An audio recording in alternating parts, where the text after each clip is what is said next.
Hey everyone, how's everybody doing today? Actually, happy Thanksgiving to my American friends watching today, because it is Thanksgiving in the US, if I'm not mistaken.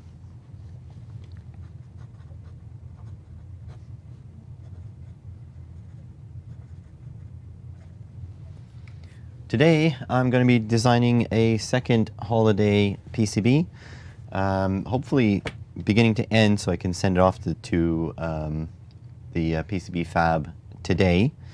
Because if I finish this tomorrow, it won't get ordered until Monday, so that's not good. You can order PCBs on the weekend. PCB fabs will usually fulfill your order, but I have to go directly through my PCBWay contact, so yeah, I don't have that much time. How's it going, Johnny? All right, so the plan today is to make a simplified Christmas tree. So something like this. And then I haven't decided if I want to do a star at the top or if I just want to do a circle. It might just be something like that. And then probably going to make some, you know, some, whatever you call those twirly things you put around trees. And then I'm going to pop some LEDs here and there. Now, I could go really simple like I did on the other one with the color changing LEDs, but I think I want to make a two-color multi-vibrator. So basically have red and green LEDs alternating on the flashing. And then, well, Johnny, when you order some, you can put your pink LED here, but I'm going to go with yellow there, but it could be pink if you wanted it to. So yeah, basically that's my plan. So I'm going to put the parts on the back. I won't put a trunk. I'll leave it like this. I'm going to put the capacitors on the back side here so that you can actually like stand it up on a table if you want. You can splay the capacitors out and stand it up on the table. But we should punch a hole in the top here to make room for a rope if you want to hang it in a tree for whatever reason. Have a tree in a tree. Did put a pink one in Brian Locke's tree. Good stuff. So yeah, probably gonna punch a hole up there. And also I want this powered by a coin cell. I have to check, see if the multi-vibrator will actually work in a coin cell. So first step is to actually make a multi-vibrator. I got two different designs here. Can you see those on camera? Not too well. But basically, this is one design where the LEDs branch off and have their own resistors. But basically, it's a 2 capacitor, 4 resistors plus the LED resistors, 2 transistors. So a very, very simple circuit. And then you just put as many LEDs you want in parallel on both sides. Probably go like 6 LEDs. Because I think 6 is plenty fine. And then, so yeah, these, they branch here, but I've seen another design, which is this kind, which may not work, where the LEDs are actually in this leg here. So I think I like the idea of them coming off this leg instead, so then we can make their own resistors. But, you know, this is going to be an experimentation, because I do want it to run off a coin cell. And what's nice about my coin cell holders is that I can actually stack 2 coin cells and get higher voltage, but we'll see if it works at 3 volts first. So let's build a multi-vibrator. Into my breadboarding box. So everything is going to flash except for the top one. The top one, I'll just leave it on at all times. Actually, a really cool thing you could probably do is put a candle flashing LED on this one.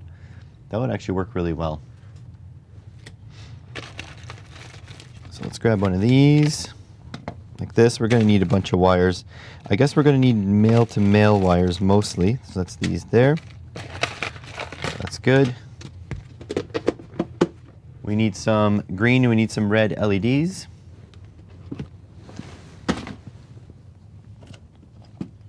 Giant bucket of LEDs. Well, that's not an LED. What's it doing in there?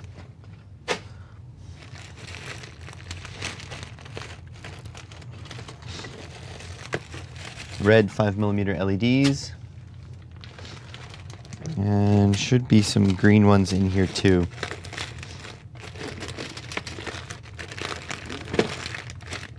These are multicolored. I got some green ones in there, but I like the diffused ones. My God, this thing is a mess.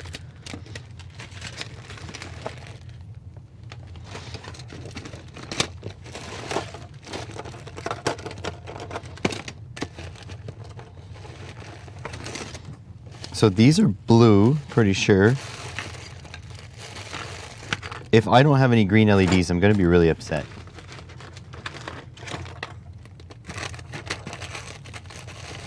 Ah, thankfully. There they are. Green LEDs.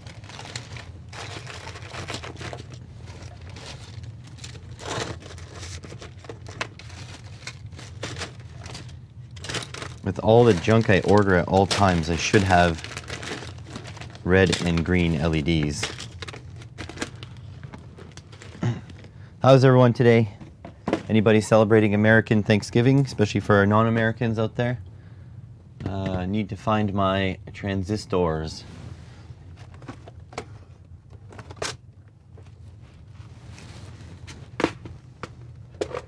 Hey Franco. So 2N3904 NPN transistors, very, very basic. Need 2 of those. And we need 2 capacitors, there and there, polarized. I'm going to use 470 micro, simply because I thought I was going to sell PCBs at some point. So I just bought a whole bunch of these capacitors, and so I've got tons. 1 and 2, plus they need to be beefy enough so that they become feet for my PCB. So that should be just fine.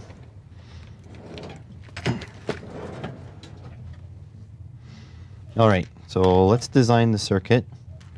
So multi-vibrator.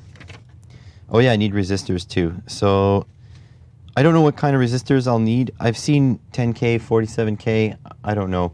I'm gonna go find some high resistance resistors. These guys here, big boys. Yeah, multi-vibrators. Hilarious. Demonetize me, will ya? All right, so 470, 4.7K, 180. I did get some. I bought 1,000 off of these common numbers, but I think I bought a ton of like, yeah, 47K. No, 47K. I've got very few. Should I just go like 10K?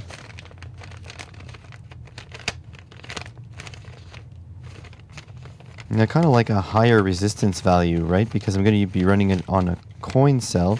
I have 470 ohms. I got tons of those.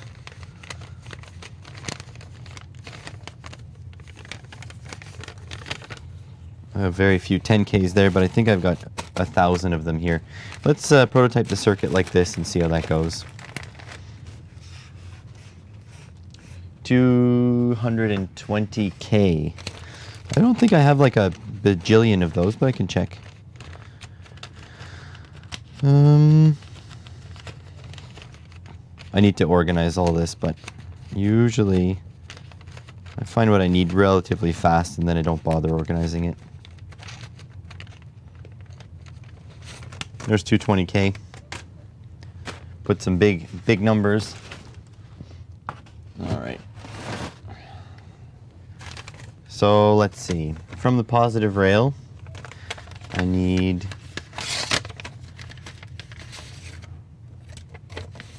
this is the first time I'll have ever used 220K. So 2 of these from the positive rail. These are the inner ones. I'll put them a little bit more inner. So we're going to prototype this, and then I'm going to build it up in KiCad. Then I'm going to do the same thing as last time, try to make it kind of pretty. I've been at a trade show for the last couple days, so my throat is sore, so I don't have much of a voice. Hopefully it doesn't give up before the end of stream, but anything's possible. If anything, I might have to increase the volume of the mic and lower my voice. All right, 470 ohms as well. One of your favorite values? Well, shit, I only have 20 of them. And 18 of them if I use them in here. 470 ohms. Sorry about the broken hands. Like I said, I got a new job, so everything is getting destroyed. I'm falling apart, getting old. So 470 ohms. So put these down like this. I don't actually know how this is going to be organized. The last time I made a multi-vibrator circuit, it was like years ago. And I don't remember how I laid it out, but it doesn't matter. All right. I'm actually using this one. So then we need our capacitors. Positive side towards the smaller resistance. So put a capacitor across there.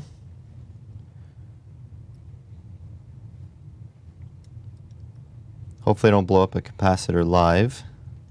Those kinds of shenanigans are usually reserved for my published videos. Like so. There we go. Okay. And that's done. Now just need the 2N3904 transistor, 10K horseshoe, 10K ohm. Ah, 10K horseshoe. Got it. Hey Adam, how's it going? And how are you, Veroac? Are you editing still? I think it's 2904. I don't remember the pinout for 2904. I think it's emitter base collector. I think so. Let me look it up. I think I have it. I think I put it on my box here because I knew. 3904 emitter base collector. Yep. So emitter is downwards on this. So emitter is downwards, so emitter base collector. And this will go, basically I'll just put the base off to the side. And I'll go sort of like this. There we go. That'll work. So we've got emitter, base in the back, collector on this side.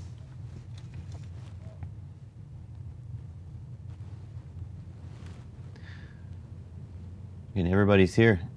If you want to edit, may need to do some exercise to change things up. Well, you can run on the treadmill if you want. You don't have to worry about bothering us. We're just making circuits. Nothing special. Just having fun. Probably going to be blowing up capacitors because I never pay attention to the way they go. Get this leg in a reasonable spot here. My voice is already failing me. This is not going to go well.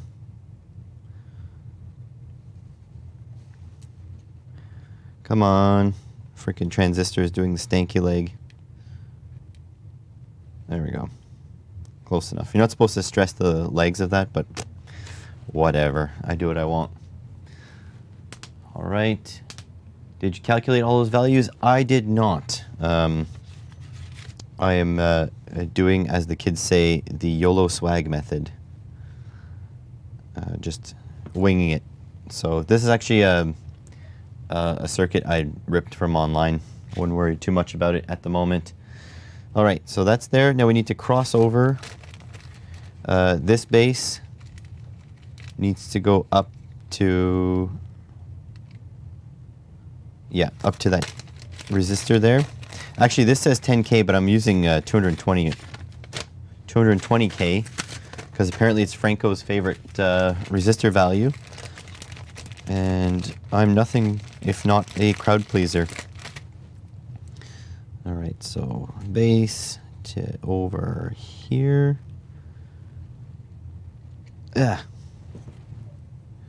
And then this base to over here. A little awkward. There we go. So these are crossed over. These need to go to ground. So that needs to go to ground, that needs to go to ground. And that's it. But we don't know if it'll work until we put some LEDs on it. So at the moment, it should boot up and work, except that we don't know. We won't know if it's working because we have no LEDs. So to ground and to ground. All right, so now let's put some LEDs. So 470 ohms is the typical thing I see for LEDs. So let's try that. What do we need here? So we need to go off the end, the positive end of the capacitor, like so.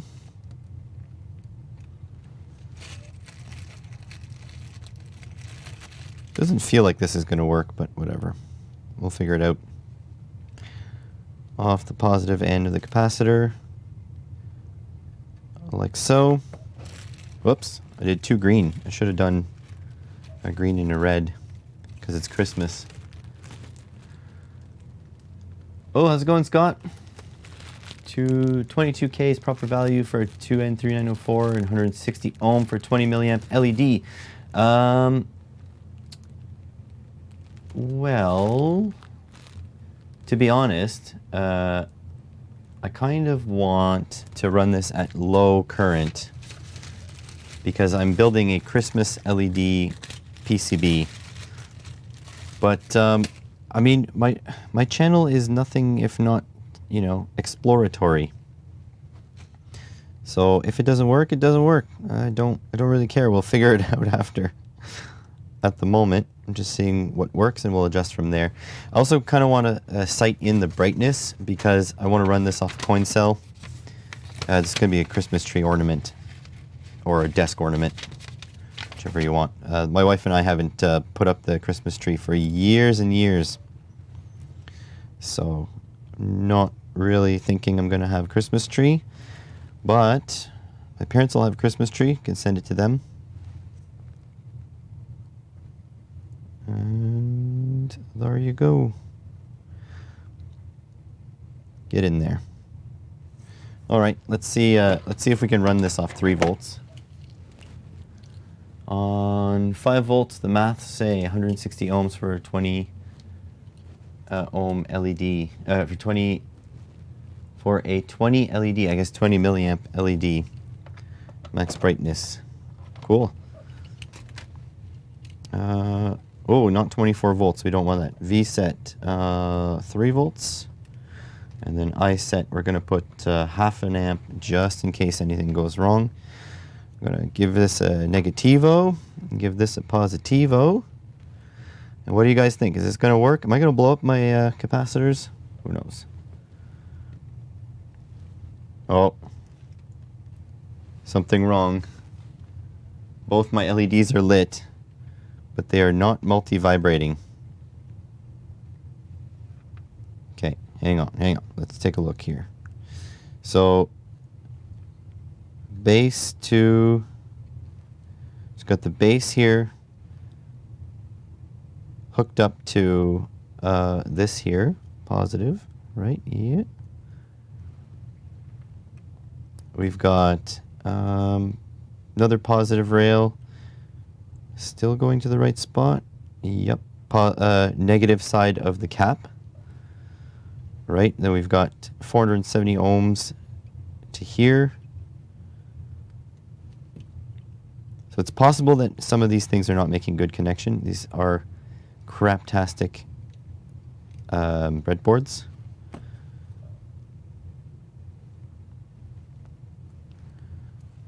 Yeah, okay, something's not working. Capacitors are back to front. So my diagram that I stole from online, only the most reputable, it shows the positives facing outwards. Positives this way, and that's the way my capacitors are, positives outwards towards the smaller resistances. So if you can tell me if that's not true, then I'll do that. Base to cap negative, collector to cap positive. So base to negative. Yeah, that's right. So we're well set up. It's possible these 220 K ohm resistors are way too big though.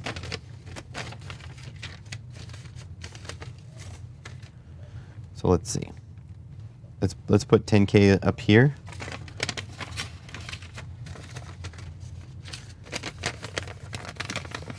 Can move up a little bit, but for now I'm just going to check if changing the resistance a little bit would work.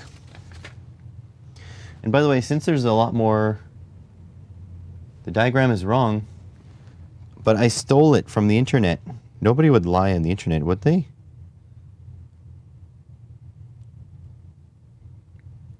Where does this go again? Here, let's move this guy down one.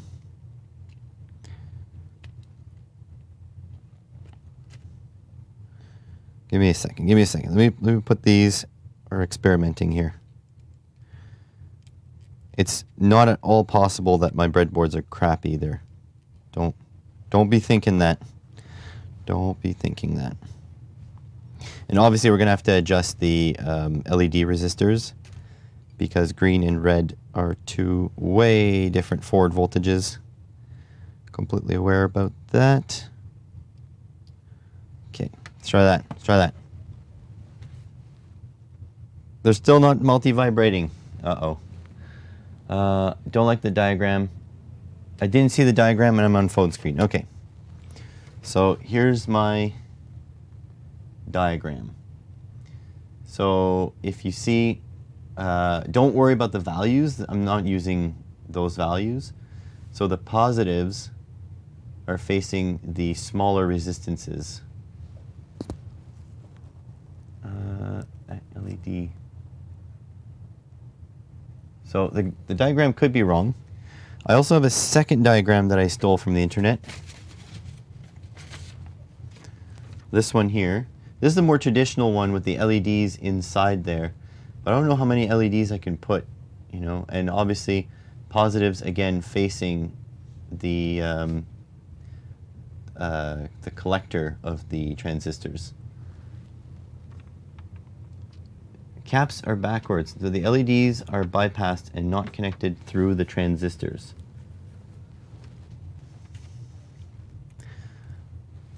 But okay.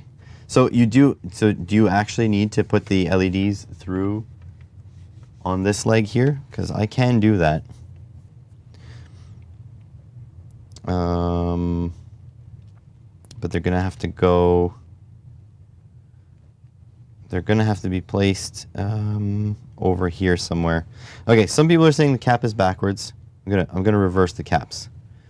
We're gonna see. We're gonna get to the bottom of this.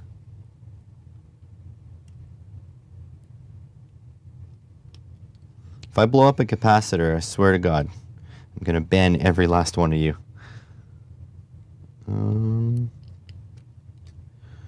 Like this. Oh. Still not working.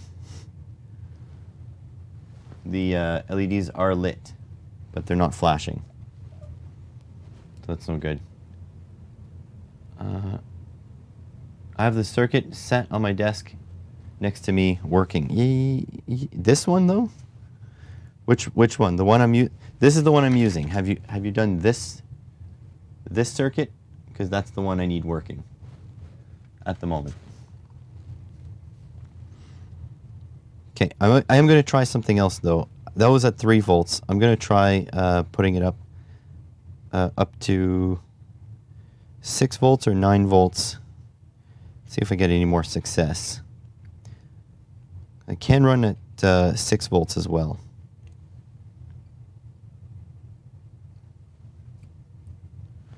All right, so VSET 6, enter. Oh, something different is happening here.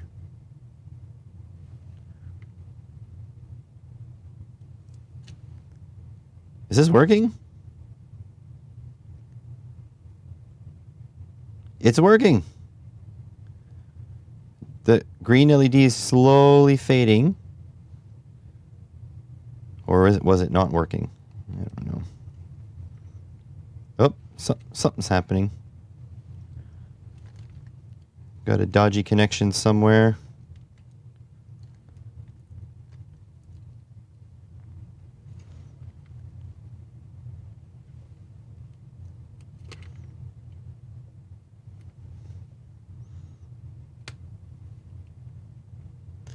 See, the red like lights up and then it faded away. Now the green is fading. I think it's working.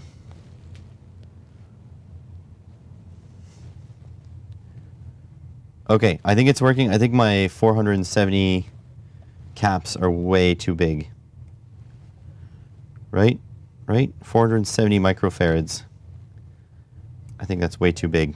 Or our 10Ks, or something's happening here. Hang on a sec.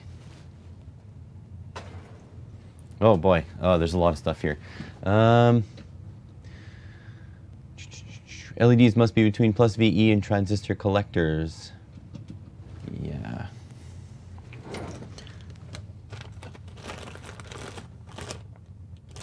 Hang on. Looking through my cap stash.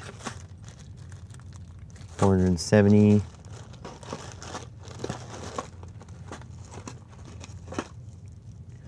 Oh my God. What are these? These are tiny. 104s. 10 nano. Let's see. This is only to entertain you guys while I look for my my cap stash. Gotta put these tiny little 10 nanos.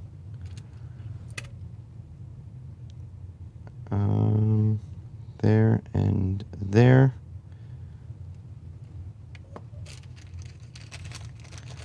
Hopefully this flashes like incredibly fast. So I think my multi-vibrator was actually working. I just think it was going super slow because of the massive capacitor value. Get in there. Get in there.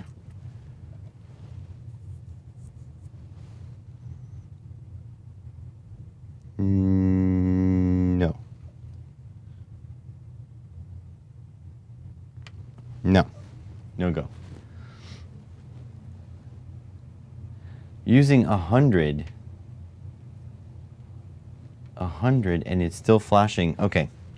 Fine. I'm going to scrap this. I'm going to restart. I'm going to make it the more traditional setup. Get out of there. So the thing is, can someone answer me? If you get the traditional setup, can you run more than one LED of on each side? Because that's my plan. I want a couple LEDs. So 1, 2, and 3. I'm going to set this up a little nicer this time. Same thing here. 1, 2, and 3. So the plan is I want 3 red LEDs, 3 green LEDs. So if you can do that with the multi-vibrator set up in the traditional fashion, then I'm in. All you change the resistor to the LED. Okay, excellent. Perfect. Okay. So we're going to use this one then. This is the current plan. That's what we're going with. I will use the higher 220 k ohm resistors, because again, I want to do this at 3 volts, and I want it to last for a long time. Okay. So the high resistance values, they're going to go sort of to the base of another. So let's put it over. They need to connect where? By themselves. Here. 220k. Plus, I mean, the 220k is Franco Walker's favorite value. So we're going to go with that. 10 LEDs per side. Nice. That was at 9 volts? Yeah. Hoping to do at 3 volts. I can stack coin cells. Not too worried. But I'm a little worried. Let's put it that way. Okay, so it's 220 ohms here. Now I need my caps. Now, you guys are saying the caps are backwards here? You guys are saying that the negative going to the base is wrong? I don't know, man. I don't know.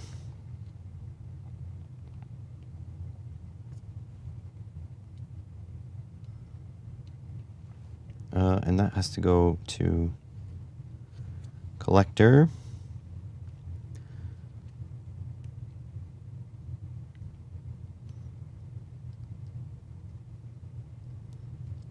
Don't want to be blowing up no caps here.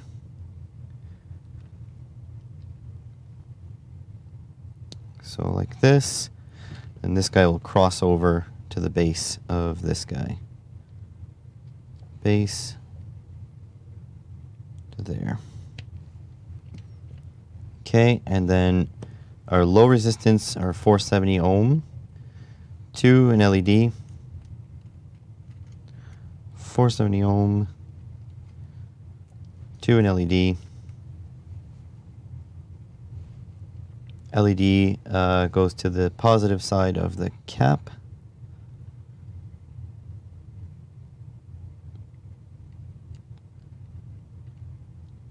Positive of the cap. There we go. And then 470 over here. Gotta set up my other doodad.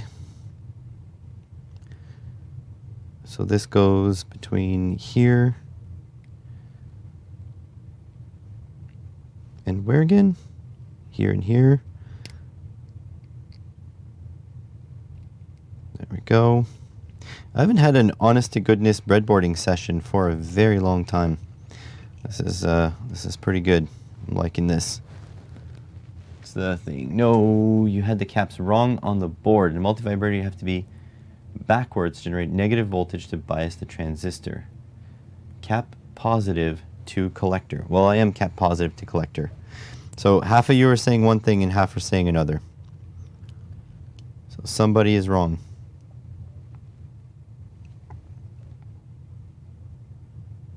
So I've got positive to collector, and that's how I had both these diagrams are positive to collector. See, positive to collector, positive to collector.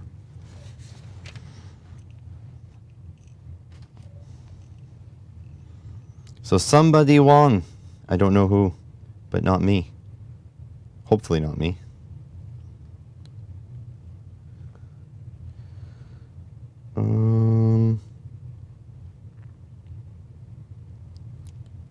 Come on.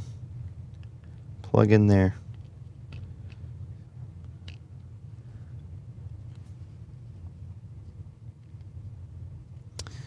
Okay, something like that.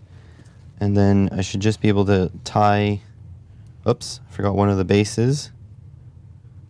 This base needs to be tied to, the other cap is there. I should be able to just tie these two to ground. And this should be it. Ground. This to ground.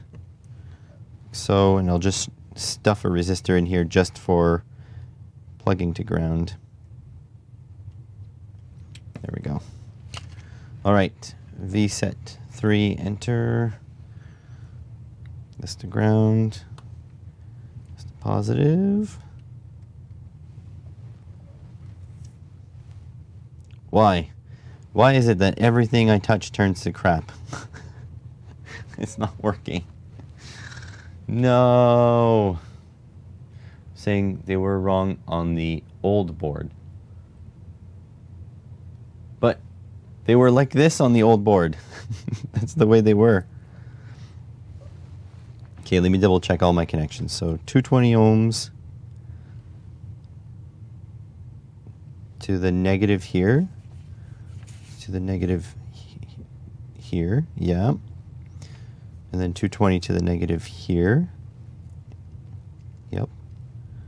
Those two are good. Oh wait, it's working. It's just going super slowly.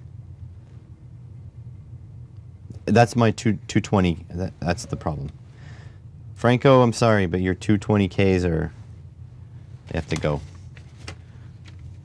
It's way too resistive. And as we all know, resistance is futile.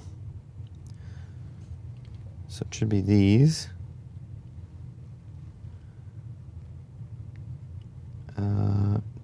Down to there. So it's gonna just chomp through. This will absolutely chomp through batteries, but that's okay.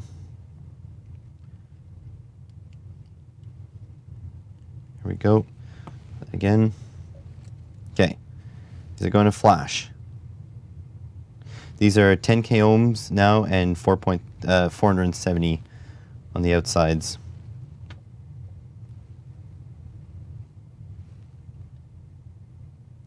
This isn't working any better.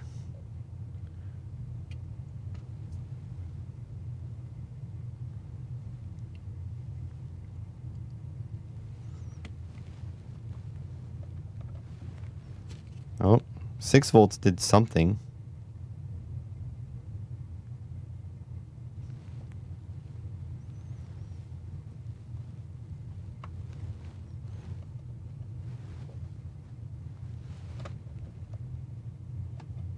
It's not working.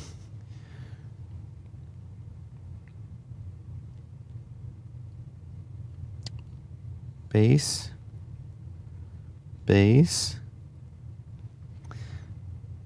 LED, so 470 in series with the LED, then through emitter, base, collector. Yep, that's good. The same thing through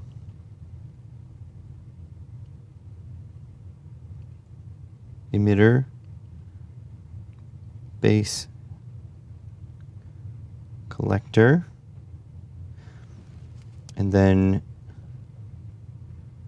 this wire's wrong. There we go. Ta-da! It works. Capacitor only affects how long they're on or off for. Bias controls charge time. Okay.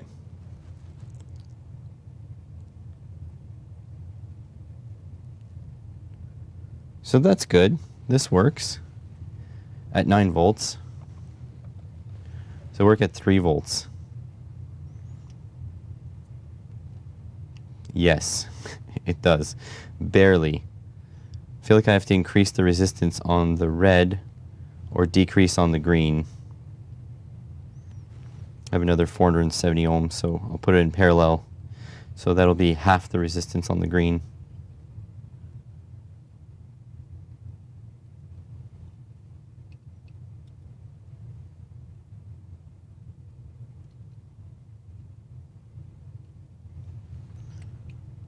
Okay, half the resistance on the green, it's actually looking not too bad.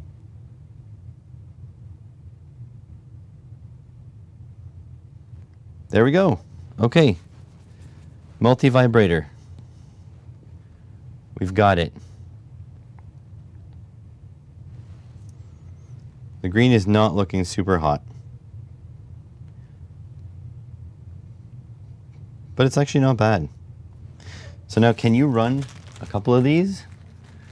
3-volt LED resistor should be 35 to 60 ohms. That's a tiny little resistor at 3 volts. So even for red, what are you getting? What resistor should I use for red and which one for green so they balance out? Can someone do the quick math on that one? Actually, I like this rhythm too. That works. I like it. Because right now this is like 230 ohms. Let's see if we can drop the resistance. I don't want 20 milliamps, by the way. I only want like 1 or 2 milliamps. Doing Arduino would have been easier. Yeah, but this is cheaper. The holidays are forgiving. So if I give this to people, I want to be cheaper. 64.7K, 330, 180, 560, 2.2 ohms, 70, 2.2K, 1 meg.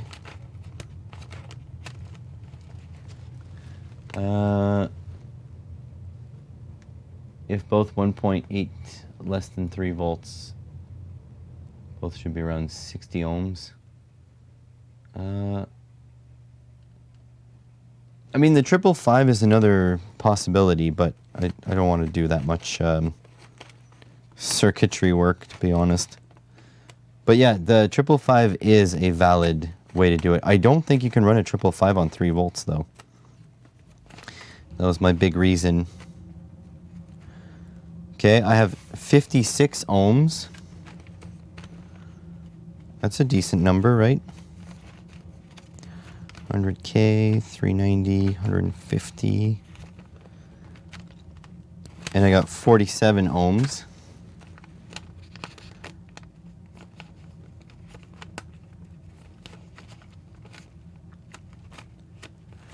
I don't know if you guys can hear it, but my power supply is making an awful whining sound. 39, 68 ohms, 22 ohms,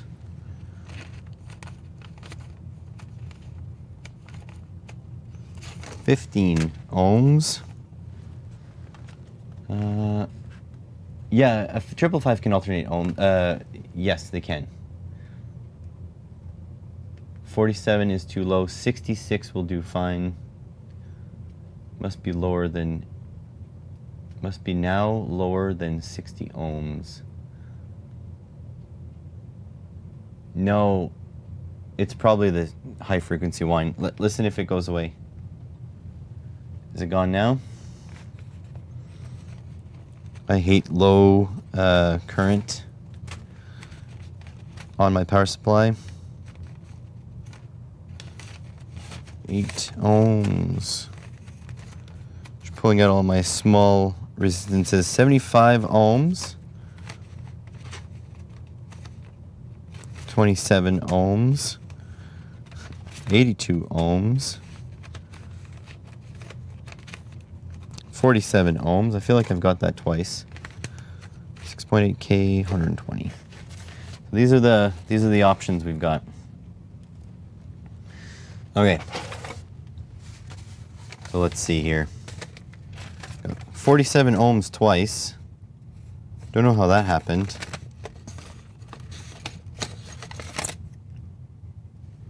Does say 47R on that one.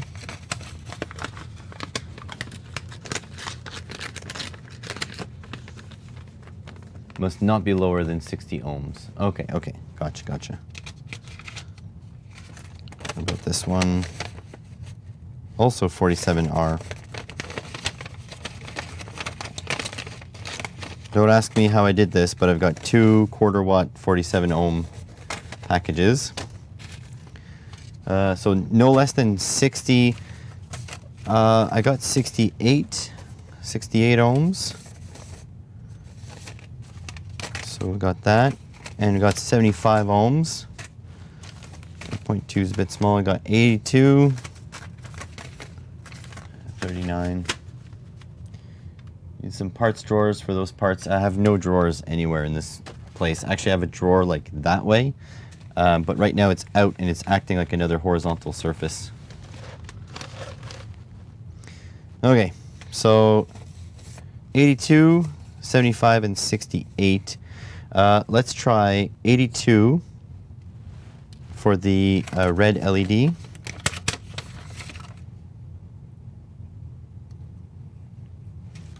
Also, can I just pop a bunch of LEDs in parallel with this red, or do I need to adjust the resistor value as well? Do they each need a resistor? Like, what's the deal? What's the deal here? These are 470. I'm going to just pop these back in the 470 bin before they end up in the bench detritus bin, which I never sort through. All right, what did I do? 82, right? And then I'll do a 68 for the green.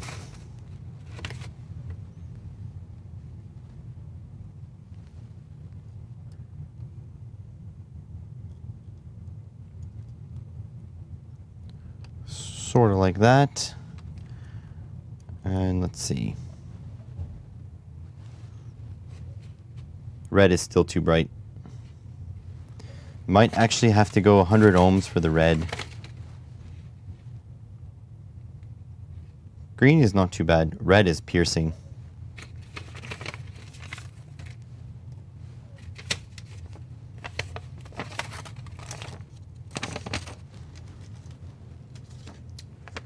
One resistor per LED chain. Cap to make an RC timing circuit. We'll split the current. That's good. Each need a resistor. Uh-oh. Green may be higher current.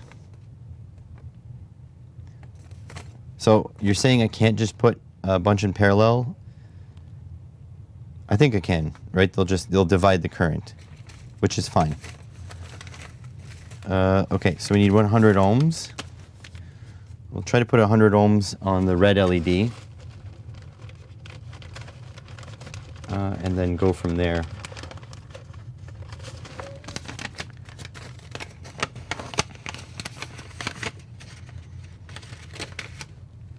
Hopefully that's enough to chill it down a bit. I find red is so vicious.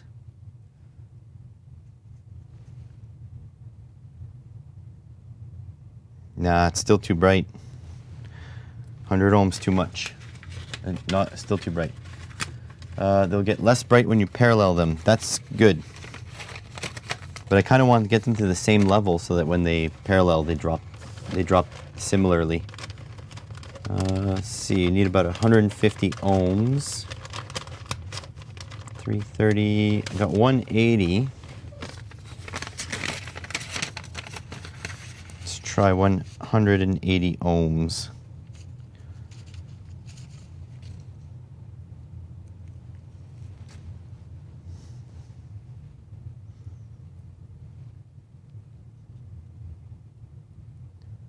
Get in there. Still a bit more voracious, but it's not bad. Okay, and you're saying I can parallel these? Let's see. Let's go.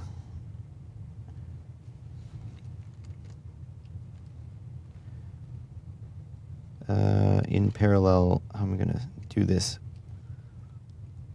Get in there.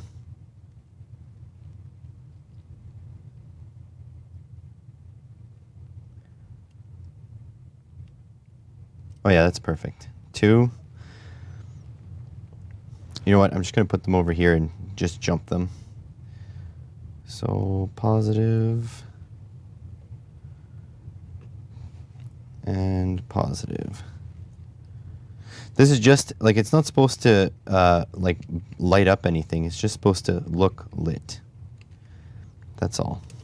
It's not a big deal if it's not like super visible. Plus, I mean, usually you turn down some lights, right, to be able to see. So in the red, like this, and get in there.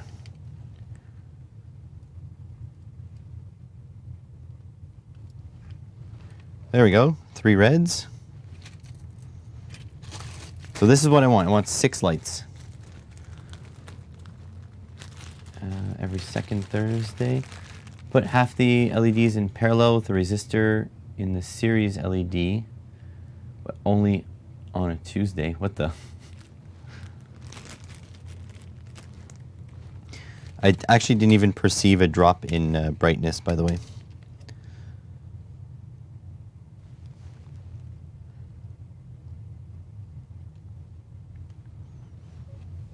Okay, like so.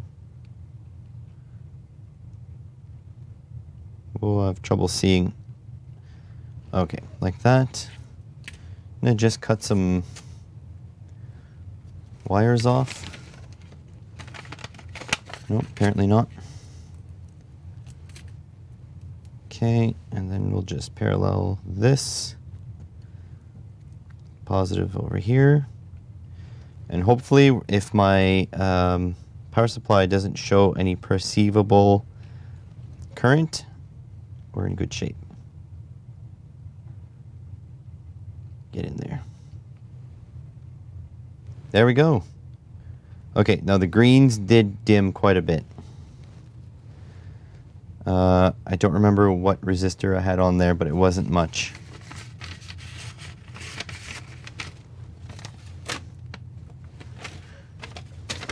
Might have to bring up the current a little bit on the greens. So we got a 180 there. Need a really small resistor here.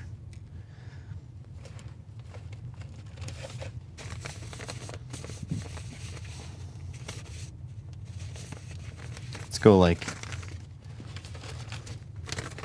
22 ohm. I'll actually just run this directly. It's 3 volts.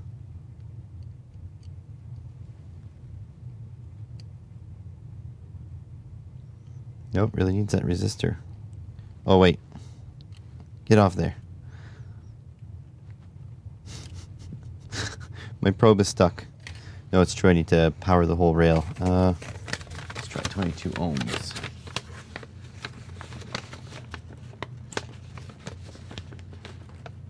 About this stream is I have a bistable LED flasher set in front of me flashing away. Yeah, but that's a problem. See, you have the flasher, I need one too. And then I need to make a PCB out of it. And then I need to order it.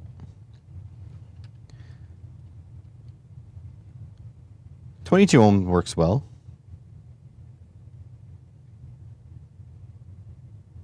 Oh, but the green soaks up a lot of current now. So the green is doing like 20, 25 milliamps. That's too much. All right, 22 ohms, you're out. What was this one? I don't remember. Let's see.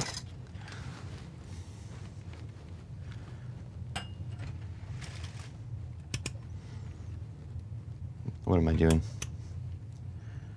Resistance.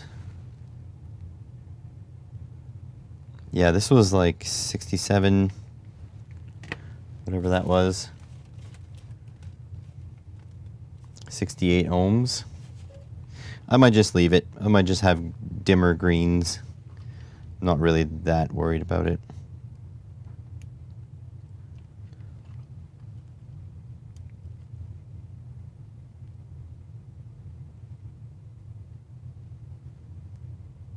The reds look really nice, but the greens are a little bit dim. I could just like yeet one of the greens out.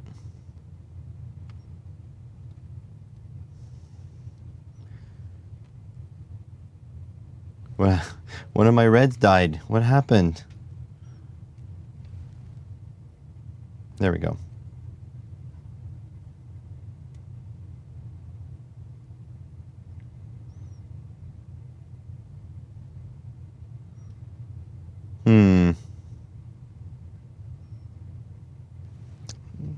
I don't know what I'm gonna do.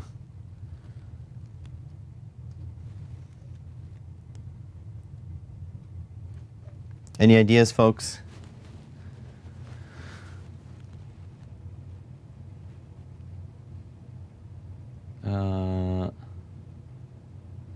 Yeah, they fill up with wires really quickly.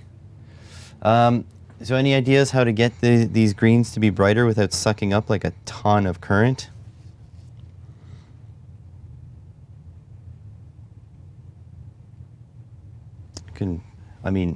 I can try 6 volts.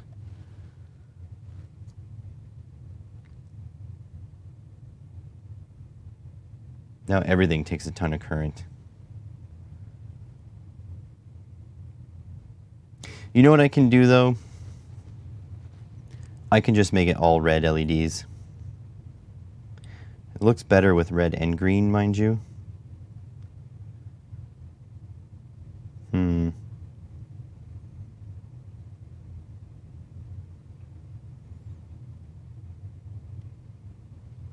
A little sad about that. The modern ones are way brighter. I think these are modern green LEDs though. Pretty sure they're not the gallium whatever.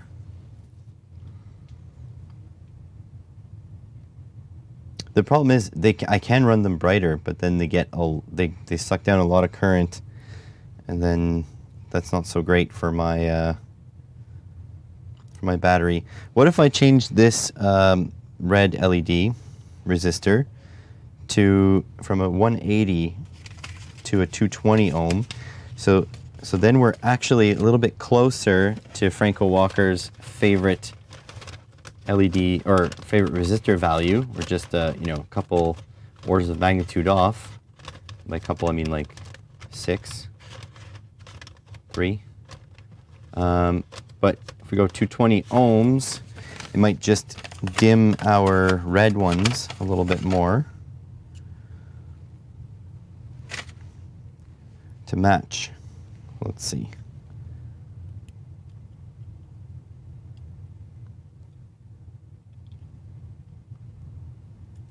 Something's wrong with this red LED.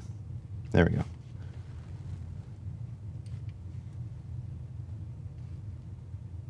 Need to go more than 220. Wow. These red LEDs with their super low forward resistance. 3 red, 2 green. Yeah, I don't know. I like the 3 and 3. I might go that way. If I had 330 ohm, maybe. Stupid thing is, I have a tool to check resistance like this. 390, 330k ohm.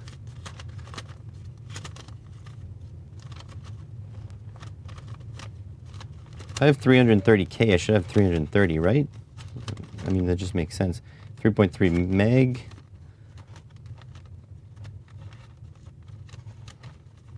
$33K. Come on, I have to have 330 ohm somewhere.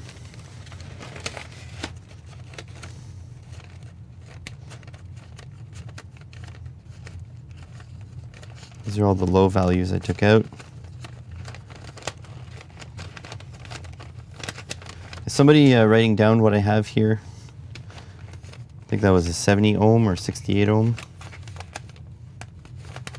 330 ohm.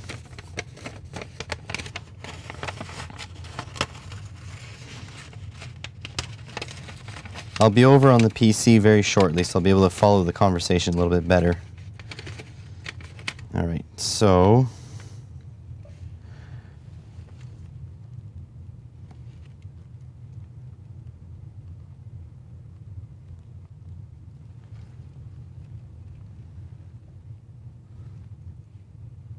that's better.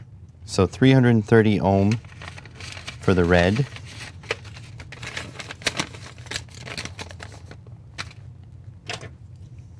All right, so red, 330 ohm, green, 68 ohm. And then I got to test one more thing, is I got to test the yellow light that'll go. Oh no, I'm at 6 volts. What am I doing? VSET 3, enter. What was I doing at 6 volts?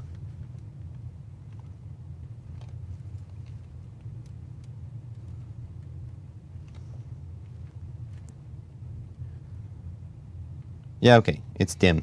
Good. So that's good. Now I just need to test the yellow one at the very top, what kind of resistance I need for that. That yellow one can be a little bit brighter. I think I typed something wrong to the calculator. Resistance dropped to 20 ohms instead of going up. That's funny. Okay. So, yeah, yellow. So for yellow LEDs, we got a couple choices. Oh, I can put a white LED on the top too. Whoa. That one's not flashing. I just want it steady on.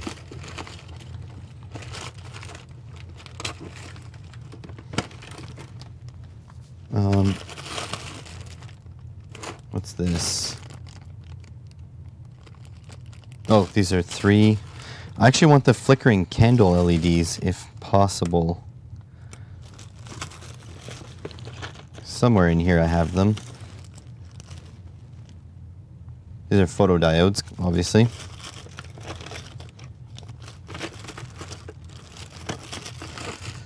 Alright, time to dig out everything. Don't have any pink LEDs. I do have pink LEDs. I actually don't have them in non-surface mount though. I will, for the video, I will solder one up though, just for you guys.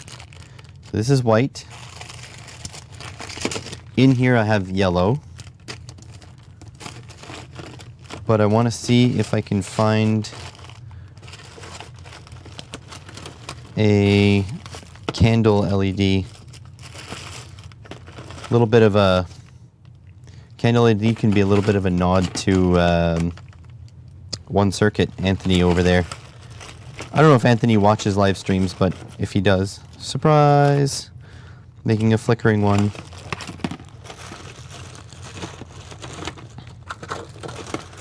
Oh man, such a mess. Someone want to come up to Canada and organize my stuff for me? I'll pay you in resistors.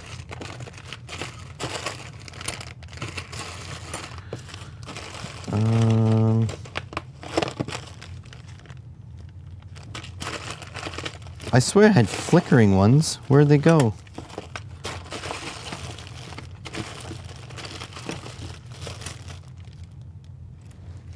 Did I take them out last time? Oh, mother. Color change? No, that's not it.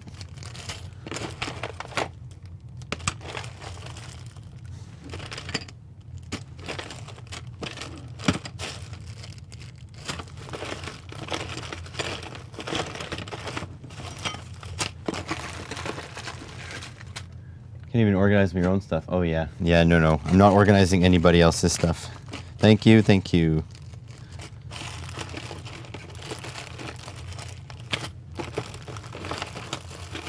Does color change work at 3 volts? I don't think it does. I think it's a 5 volt jobby. I'm actually going to turn off my power supply because it's driving me a little nuts.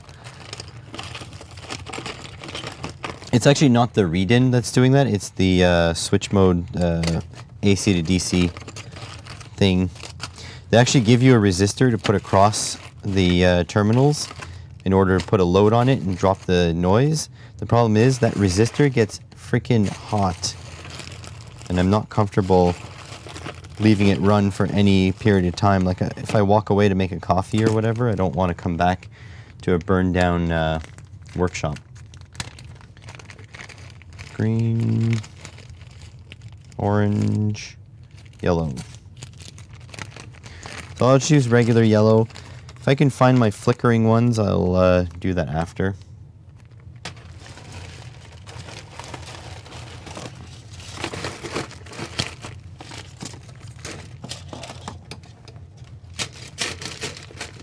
this.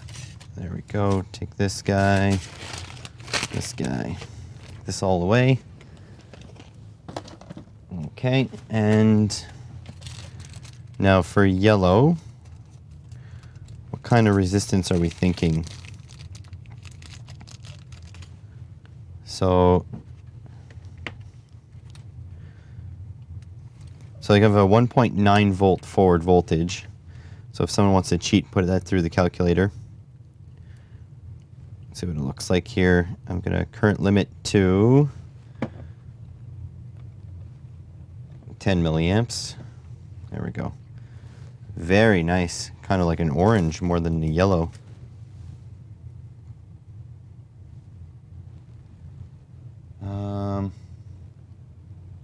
Don't have any Kazakhstan dollars, huh?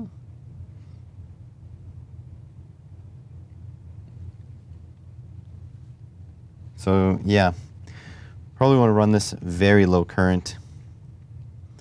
So let's try 330 because we already have a 330 in our project. Do like using similar numbers.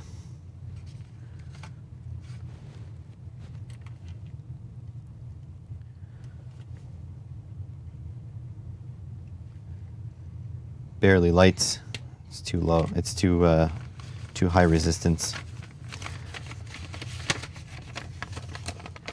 Do we have a 470? I don't think we do.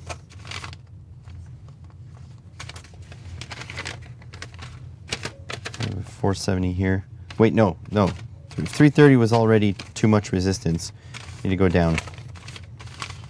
Uh-oh, where's my piece of paper? I had written down my values.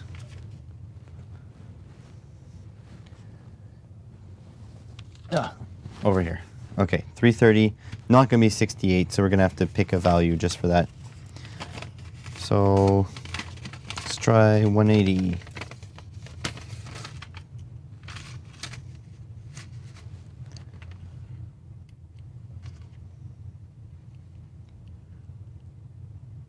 $180 looks good.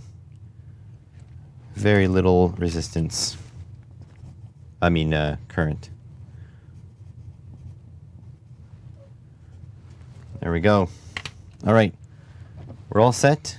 We can start doing the PCB design. Okay.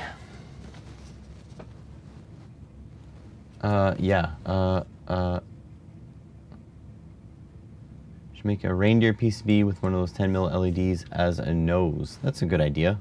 Maybe next year. Okay, so switch to screen. There we go. And okay. So let's start with our schematic. Why? Why? Do you think this is a video game? Really?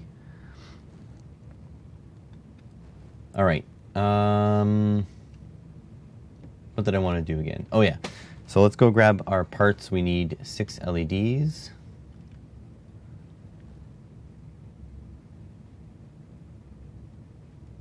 Waiting. Did I just crash PCBWay? PCBWay. Wow. KiCad. Here we go. LED. LED. So we need 6 of those. Cool.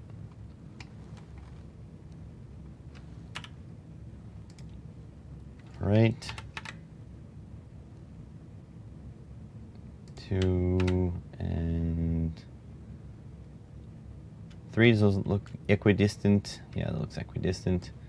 Grab all these, Control copy, and paste them over here. Okay, good. We need 4 resistors, 2 capacitors, 2 transistors, 4 resistor.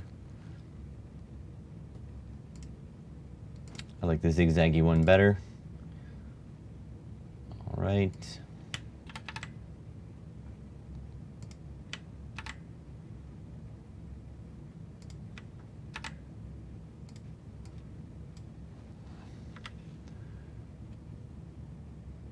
Okay, move those along. We need 2 capacitors.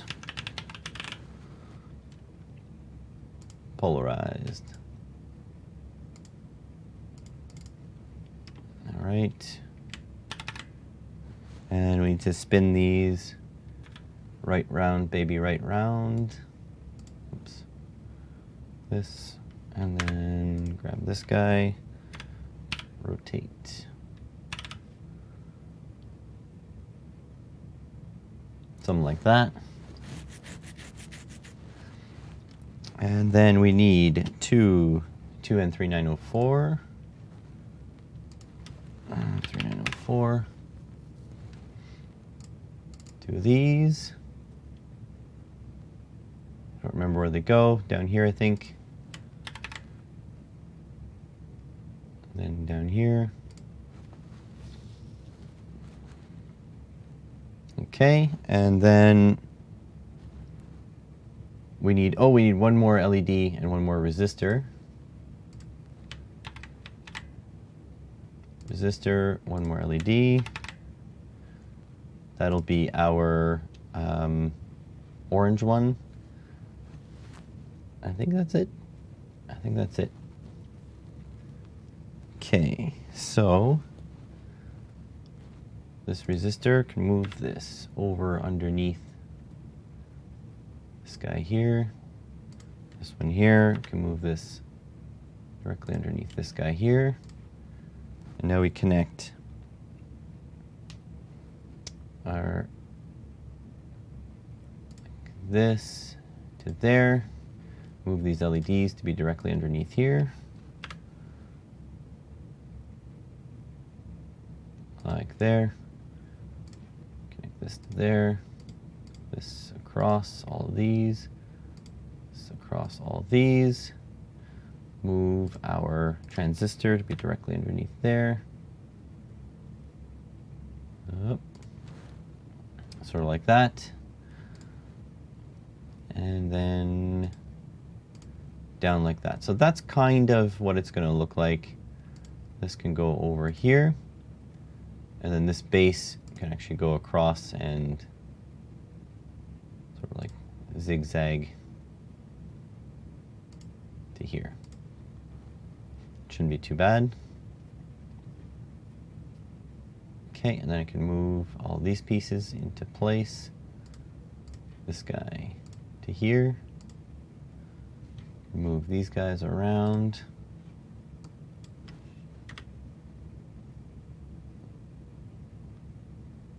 Sort of like that. Connect these guys, connect these guys, these guys, and then this to that. Flip the transistor around. Yeah, I probably should do that, right? I did do a lot of effort to make it pretty. I should probably continue it. So like that. Then I can just delete that. Delete that. Like there, that's good. All right. Oh, my transistor's not equidistant. Hold on, let me just delete this nonsense. I'll delete this one, and then I'll move this guy up. Like so.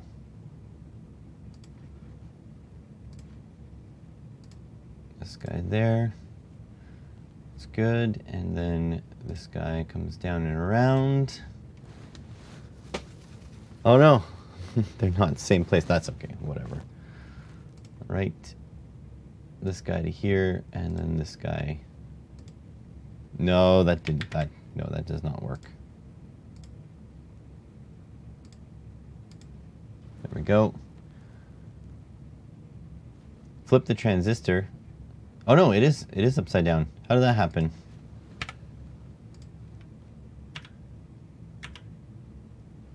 Oh, I want to mirror it. Can I mirror that? Mirror horizontally. Yeah, there we go.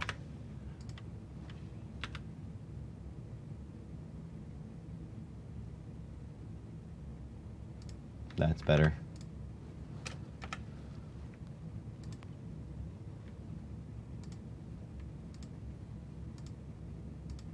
That would have been embarrassing, having to bodge wire my my new boards. Okay, that looks good. Can connect these guys together. Okay, this I'll put net label.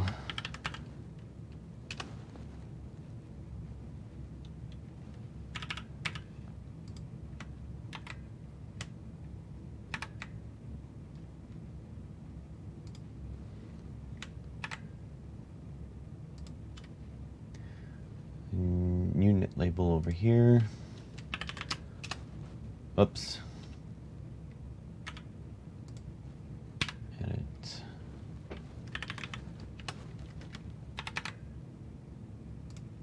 Like so. And then I need a battery box.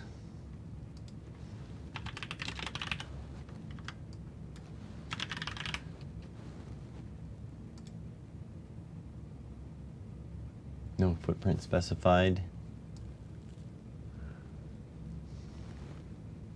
There was a coin cell holder, pretty sure.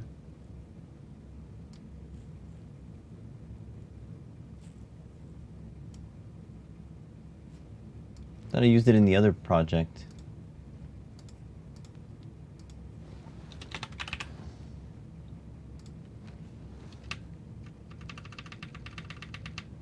Guess not.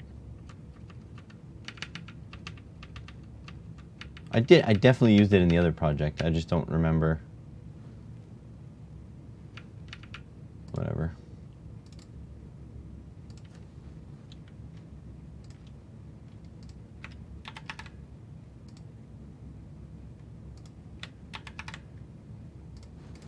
There we go. So I think that's kind of it.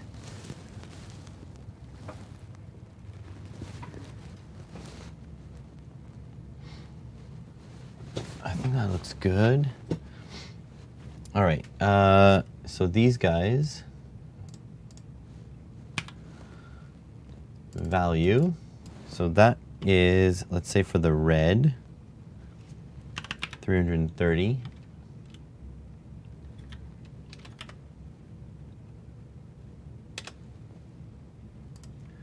And let's say for the green,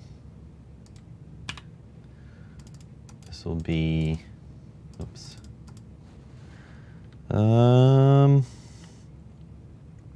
68 ohms.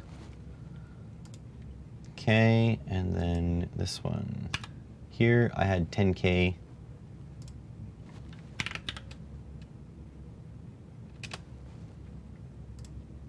And this one here, 10K as well. It's good. Value, but red.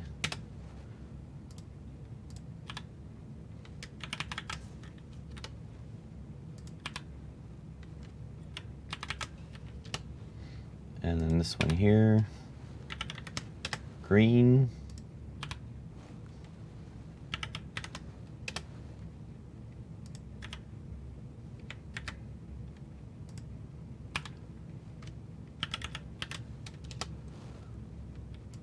And this one here, yellow.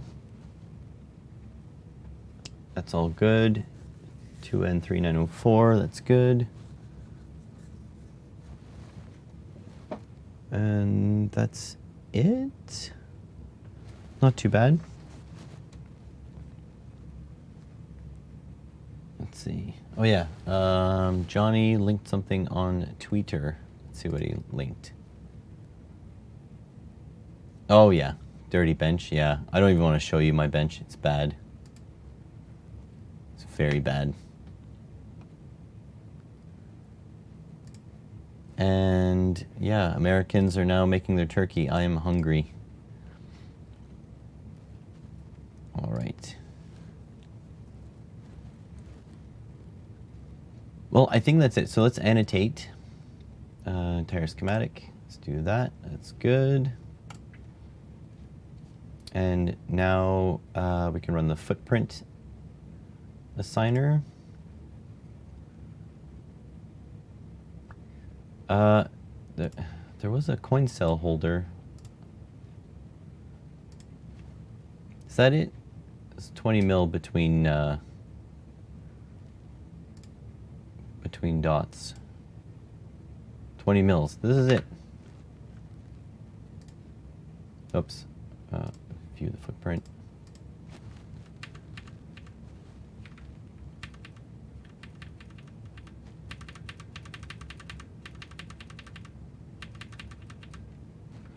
There's a lot of good battery holder footprints. Yeah, okay. Pretty sure it was this one. There we go. Capacitor polarized. How much space do I need in between the legs? Let's see.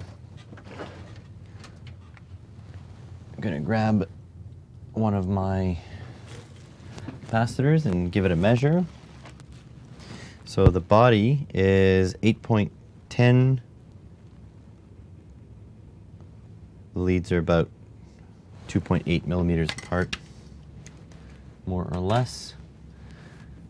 So THT, maybe it's in capacitor. Capacitor THT.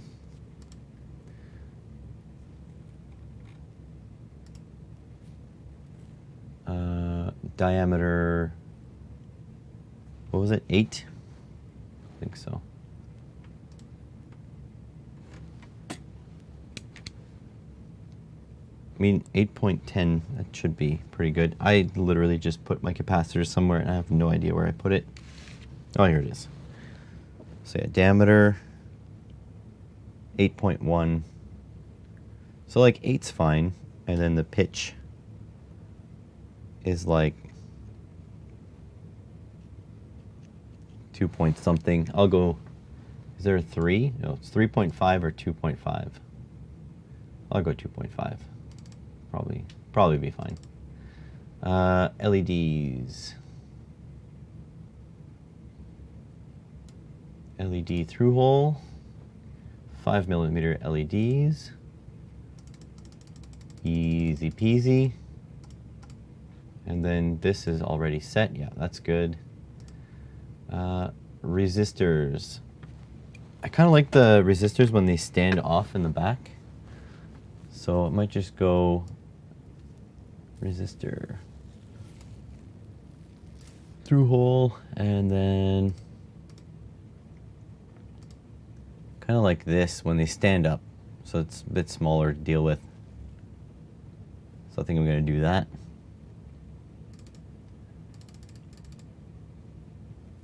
Is that it? I only have 4 resistors. That's pretty good. Very small part count. I have 17 parts. And that includes 7 LEDs, so 10 parts plus LEDs. Okay, and next I need to make the Christmas tree itself. So let's see. So I know I want my board size to be less than 10 mils, or less than 100 mils, less than 10 centimeters, because then it's the right price for a cheap PCB.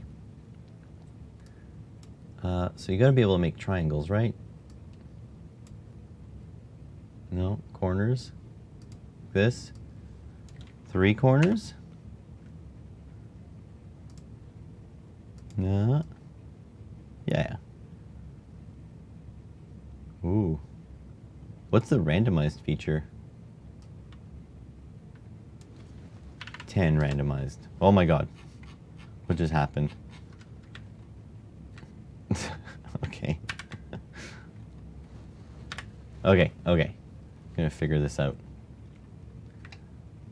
Alright, if I want create circles, yeah. Stars, polygons. Polygons I like. Make a 3 point. Oh, jeez. Let's not do that. Can I really not make a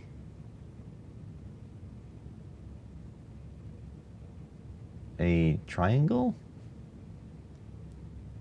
spirals, okay, 3D boxes, rectangles. I want an isosceles triangle. All right, let's grab Brave. Block. No restore. Go away. How to make an isosceles triangle Inkscape. Stack triangles on top of each other, each one a bit lower than the previous. Not sure I understand. I don't know what's going on here. Not many searches came back. Sure.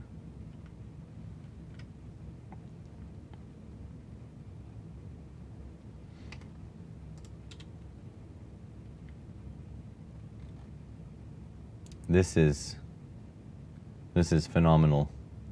This is working so well.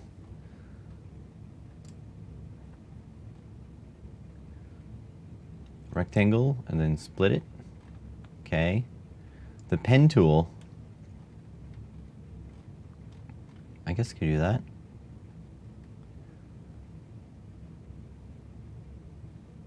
Okay. Let's see if we can make a line. Sequence of straight line segments. That's what I want. Okay. So like this. Can I make it straight? Yeah. Okay. And I want to make it long. Distance. Let's go like 70 mils.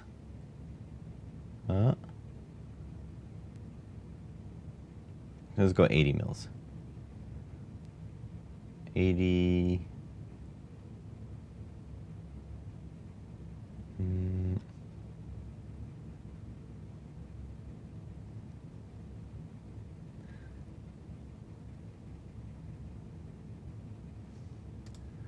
Like so.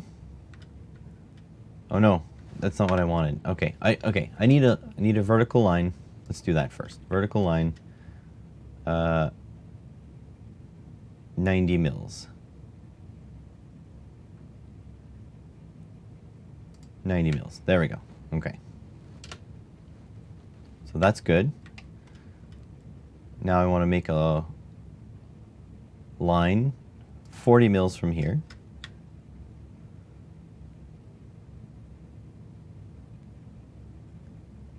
So 40 mils from there.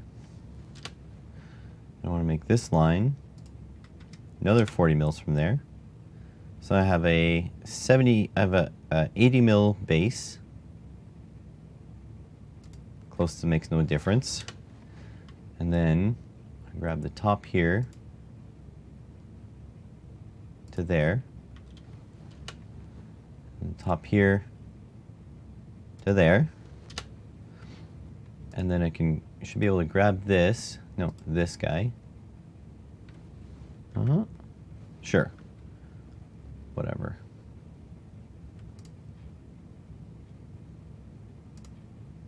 And then this guy. There. There's my Christmas tree. All right. Now I want to make a circle. Let's see. Control? Nope. Shift? Yeah. Shift, Control? Yes. This is where my star is going to go. Let's say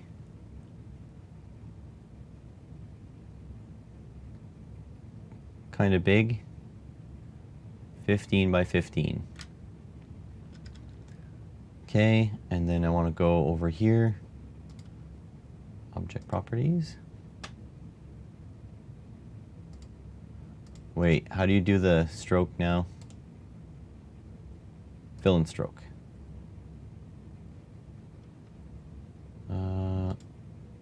Stroke style.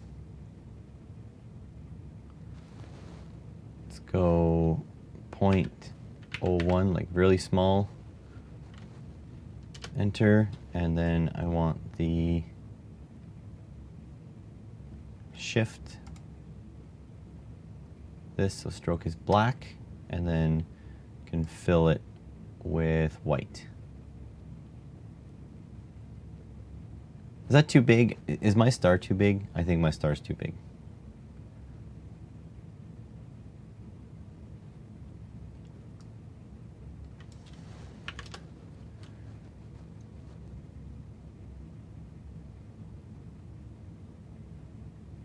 I think my star's a bit too big. Let's try this again. Let's do it 10 by 10 instead. Right in the middle. Control Shift.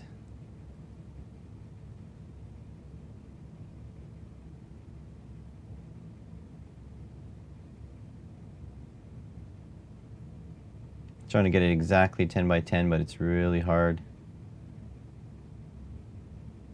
That's what I really like about, you were thinking about 7 for the star. It needs to be big enough to put a drill hole so people could put a rope through it. That's what I really like about Fusion 360. When you're building something like this, you could just tab and just type in the numbers. You don't have to drag it to be so exact. You know what I mean? All right, so that's done. So now I want to do some garlands going across. So let's see if we can make a rectangle. Can you make like a crooked rectangle, or just let's just do a regular rectangle, I guess, and then rotate it sideways, like this. Click it again. Take it sideways.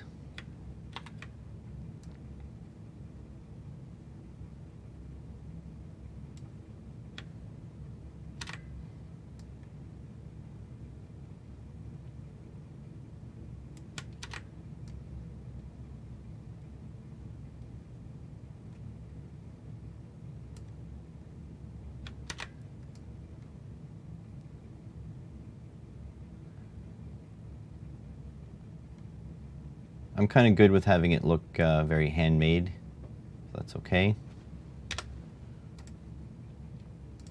That's fine. I'm gonna take this thing should have no fill, so I should be able to grab all this, put it to the bottom, sort of like this. Okay. Yeah, it's the yellow LED will go here. But it has to be big enough so that, like, up here I can have a drill hole to put a rope through it. So yellow LED will be here. And then basically I'm going to spread the other LEDs around here. And yeah. So now how do I cut this from this now?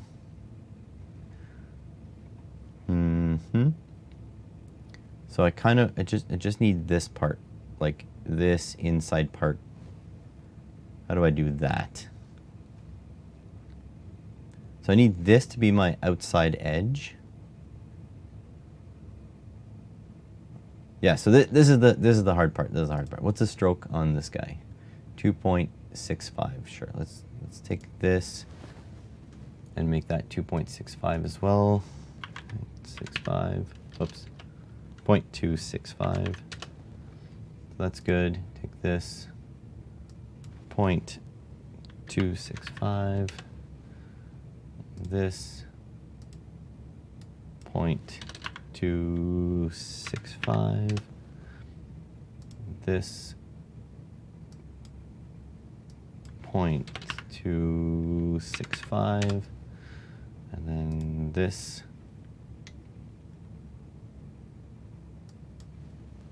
0.265. Oops. Okay, so that's good. So I want to trim the outside here. Oh,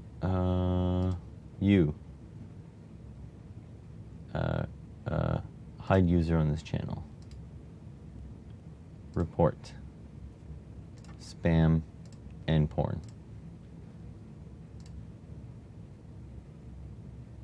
There we go. Okay, yeah, I don't remember how to do this, but there's a way to cut, cut this from this. If you go path, intersection. Oh, this is totally it. This is what I wanted to do, but I need to not ruin the outside. Okay, hold on a sec.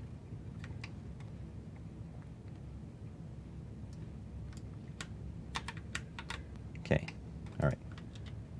This,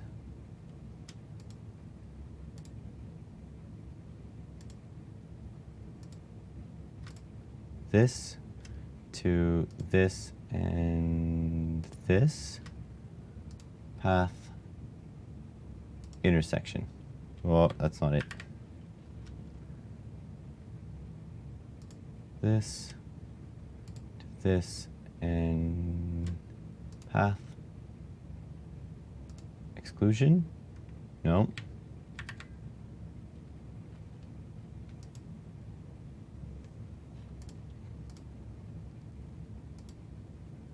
Oh, I need to unionize these things. So this. This to this. Cut path. Does that work? Nope. This to this.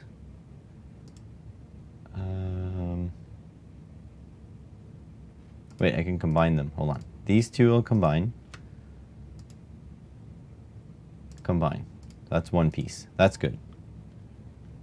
Done that.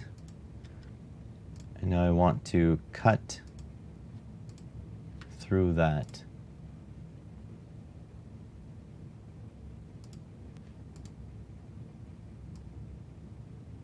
So it tried to do what I want. It's not bad, actually. That's not quite what I want. This to this. Divide. Oh, it did it. That's what I want, but I don't want this to be to go away. So it did do it. I just need to bring back like this and this and put it back there. Okay, that's fine. Let's try to do that again. That path, division. So I can take this and go away. Good, but I need to bring these back.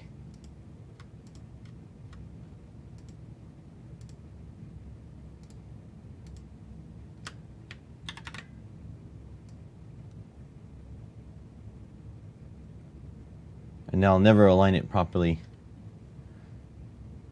Yeah, Inkscape again. It's not easy. I'll have to say. So maybe you can help me since you're here. So I've got this. I want to remove all these sections here. All the everything outside the triangle I want gone. Yeah, I know. I'm doing it wrong, but that's okay. So everything outside here I want to remove. Is that difficult? So like, I want to get rid of all this, and I just want this. Vero's my artist. That's fine, Johnny, I got him. He didn't last long.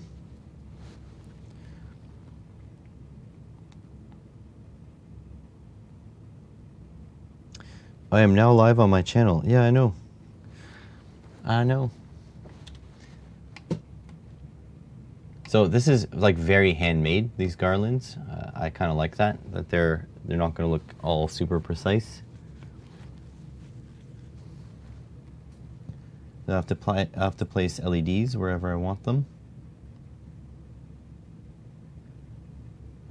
Actually, while Vero does that, I'm going to place my LEDs So I like 6 mils, 7 mils. Let's see. Go 7 mils. There we go. That'll be my LEDs. I gotta move them. Say that.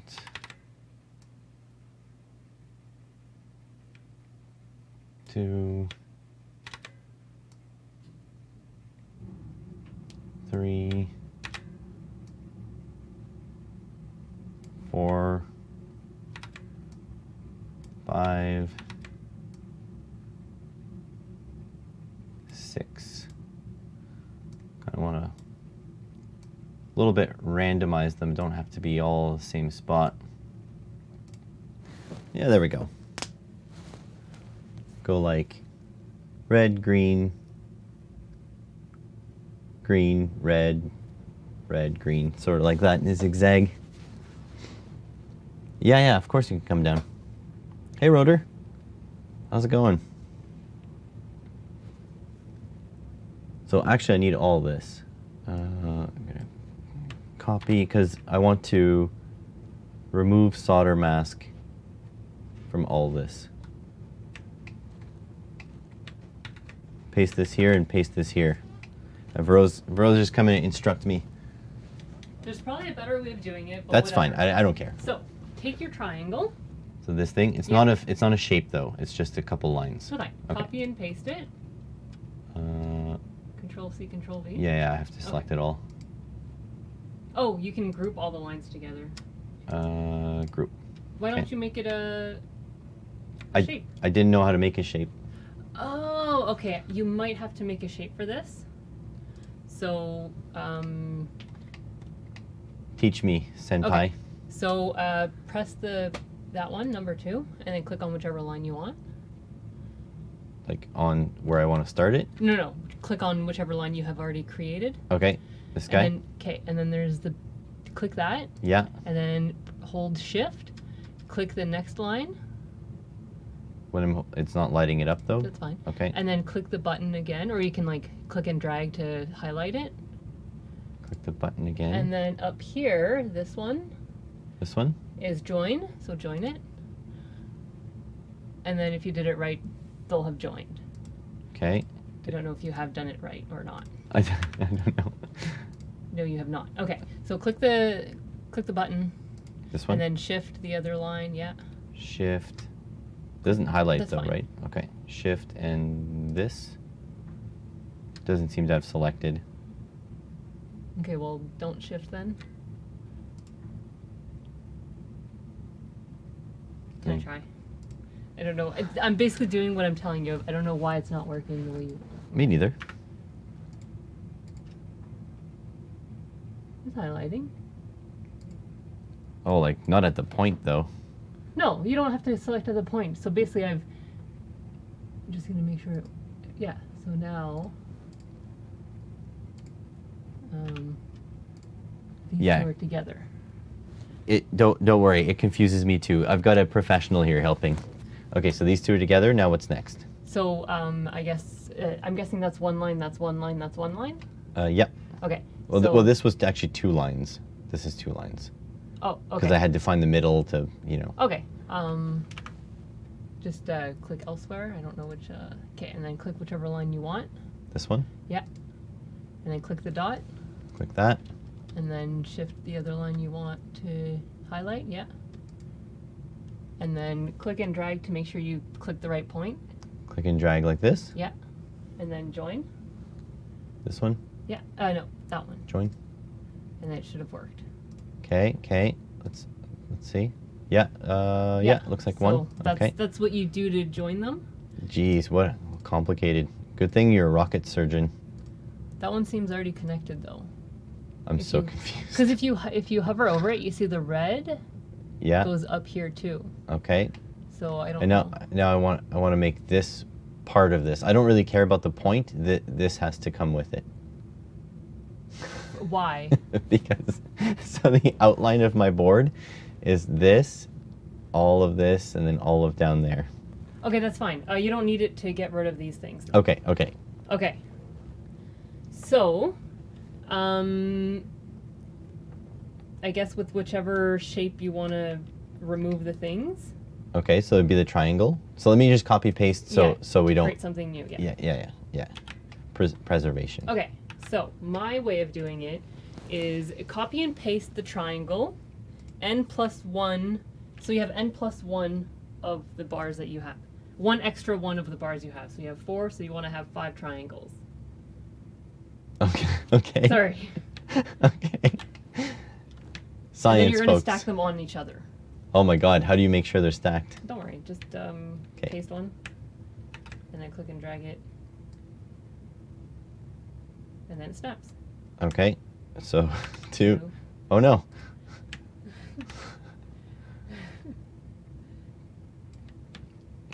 3. 4. 5. Okay, so what you're going to do now is you're going to take one triangle Which I have, yeah. and then shift click whichever one you want to remove. This and one? then go to path, intersection, Okay. and then do it for every triangle. The reason is why you have so many is because it gets rid of one of the triangle and only keeps the intersection of the 2. Okay, path and then intersection. So Yeah. I was actually doing this, but it was destroying my triangle, and I was trying to figure out ways to not destroy my triangle, but I see your thing of more triangles. Yeah, exactly. Intersection? Yeah. And then this guy and this. And you do intersection, and there you go. Okay. Now, if I want to like remove this pizza slice in the middle here, same deal? Yeah. I just want this to be one shape all together. Yeah. You don't The seem problem with them confident. being one shape together, like you won't create a singular path. Is that okay? What do you mean it won't create a singular So you know path? how your triangle is one path and then this is a separate path? Uh-huh. It won't be one connected path. Can I join them after? Is it necessary? Yeah, because I want to export just this, just the outside, to be able You to can group cut. it together, which means like it won't be the same path, but they'll be together. Okay, let's So- do that. Yeah. So do I need another triangle? If you want to remove the tip, Yeah. I would say so, yeah. And then back to there. And Okay. then I don't. So basically, what I do is I trial and error to see which path works Fair, the fair. way I want. So this and this, and then path, and then you do. I mean, they clearly say what they are, but I have no idea. Yeah, I get you. I completely get you. This one, and then when you move, oh, this is the one, and then can you move this? Yeah, this is the one. But now, how do you move this one back to exactly where it was? Well, why did you do that? Oh wait, oh yeah. You just take this and then like that, and then and then I need this gone too. So that didn't work. No. Okay. All right. I don't know which one you did. So. Cut path. It could be exclusion. Exclusion. Who's excluded here? I don't know what's going on here. Delete this. No, that's not. No, that didn't work. Nope. Okay. That's literally my trial and error of things. Difference. Oh, that's like the opposite of what I need. Opposite, yeah. So maybe it depends which one's on top though. So you know how it's like sometimes some of them are above the other. Yeah. Oh, I didn't undo enough here. Okay. Like So I this. don't know which one's on top. I don't know. Apparently, it has to do with which one you click first. Oh, possibly. Uh, I don't remember which one you clicked. me first. neither. Exclusion. Oh God. Oh no. All your lines are gone. Something terrible has happened. Anyways, you could try Okay. that and then. I'll trial and error it. Okay, I'll probably try to, and then if I figure it out, I'll let you know. Yeah, let me know. Sounds good. Oh boy. Yeah, this is we're way further ahead than before though, so we're good. We're good. Just gonna like page up. There we go. I mean, I think this should be fine. So what do I need now is I'll copy this. So this is my lovely PCB design. And now actually I can delete the triangle. And this will be what I need to put on the solder mask layer. And that's good. And now I have to delete kind of the inside pieces. And that'll be my cutout. I just need to figure out how to, whoops, that's not a good idea. Bring all this back. Copy this. There we go. Now I just need to figure out how to join the last pieces. And that should be fine. So as long as I can like combine these two somehow. So path, let's go difference. No. Let's go path and intersection. No.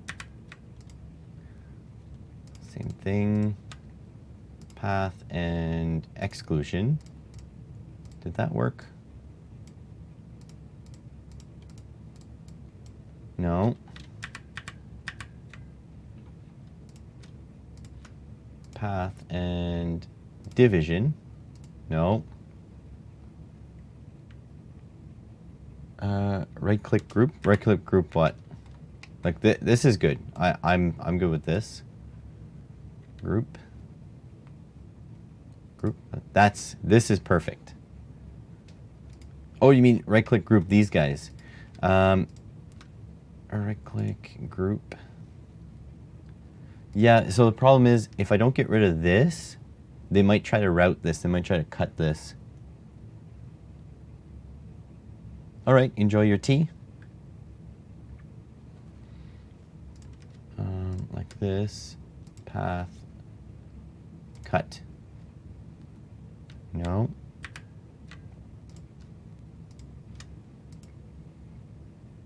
Difference, no. Gonna try to always click the same way. Intersection, no. And then what I'm gonna do, exclusion, nope. And then if I always click the same way and I get bad results, I'm gonna click the different way. Vision, nope.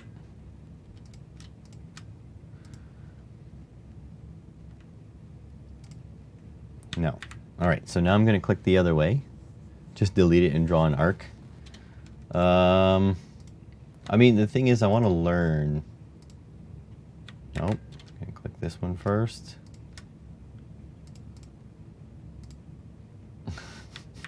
No. There's something weird happening there. Path. Exclusion. Nope. This one first, then this one. Division. Nope. Still not working.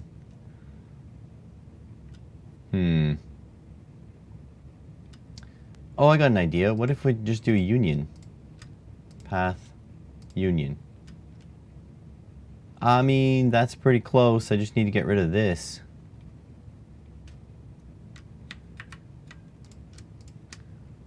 Path. Combine. No.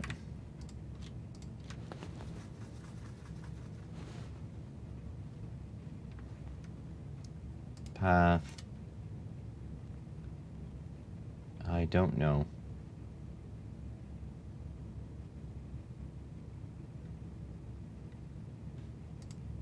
This is complicated. You know, Fusion 360 is much easier than this. There's like a trim.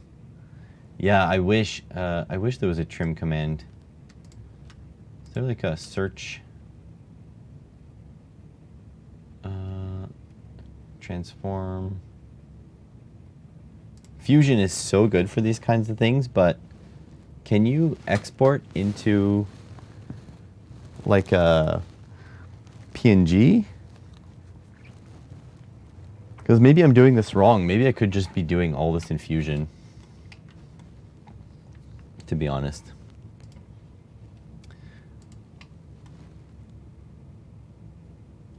I mean, I think it might be able to.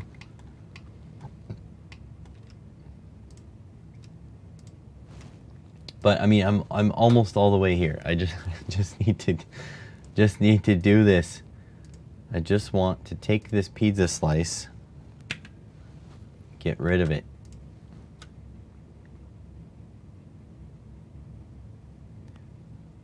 Really? If I can do that, okay. Well, I already did it here.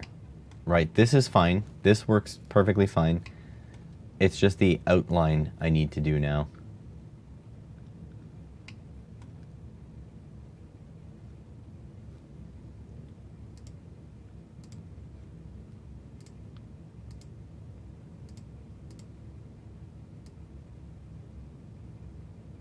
It's like so close to what I want to do. Is this a separate part? This is a separate part. Why? Why are you so close?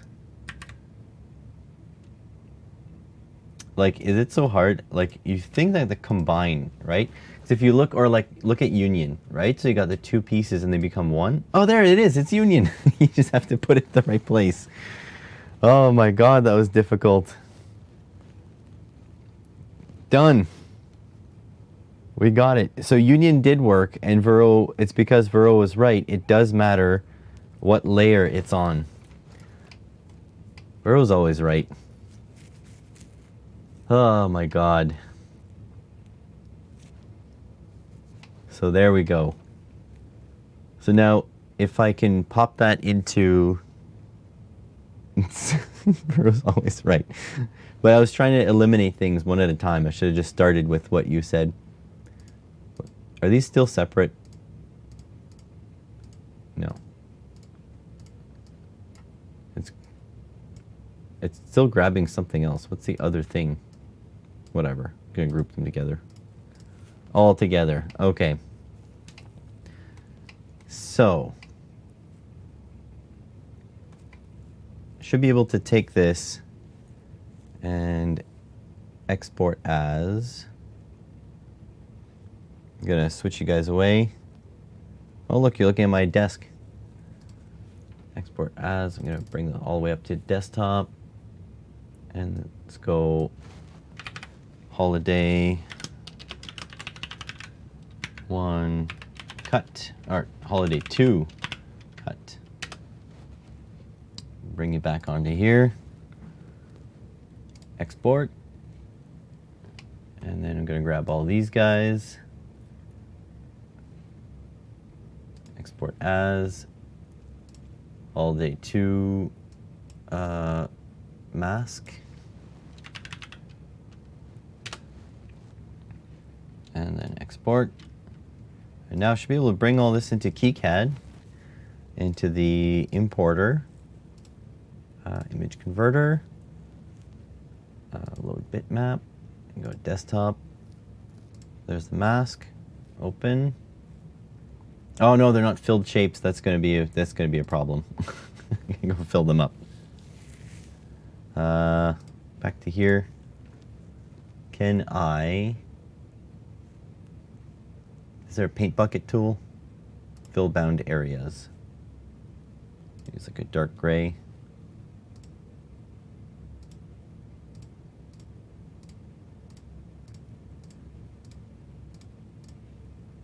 Okay, I'm gonna grab all this and then export as.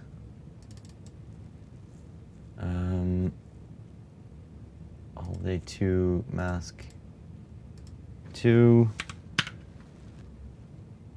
mask 2K. How about that? Same.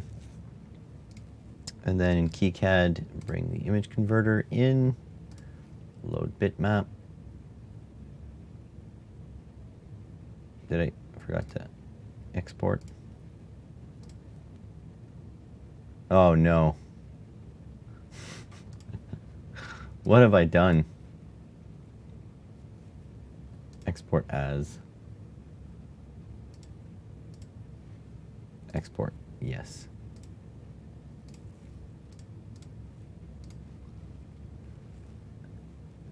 All right, so now we want this as a footprint, that's fine. And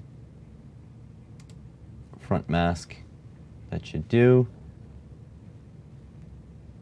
It's very tall. It's very close to our maximum board size, but that's okay. And I guess we can... I think that's good. Black and white. Export to file. Holiday 2 mask. So is that done? I think that's done. Okay. Next one. Image converter. Hopefully this works. Hopefully I'll be able to put it on the cut side. So I just want the black outline. That's good. Export to file. I'll put it user layer eco 1. File. Holiday 2 cut. And if not, I'm just gonna go and make the cuts by hand, but using that as a guide. All right, so let's see if that actually worked. Let's go to our PCB. And let's update the PCB. All right, there's all the parts. That's good, I'll put them to the side, but I want to put my custom footprints in. Oops, holiday mask. Pop that here. And then holiday cut. Got to precisely align this.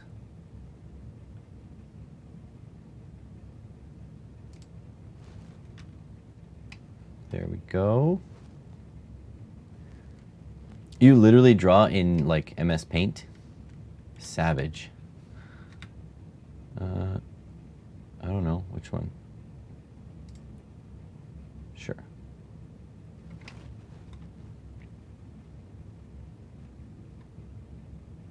Like I think this is fine, like that. So I need to take, oops, I need to take the one from Eco. I don't remember where I put it. User Eco. That guy. And I need to move this. I think you just go properties. I don't remember now. Is it edit? Yeah. All right, and then you can put on the layer, edge cuts. Oops, the value, edge cuts. No, that's not how you do it. I'm just gonna delete this, that's okay. You can move this whole thing to the edge cuts somehow.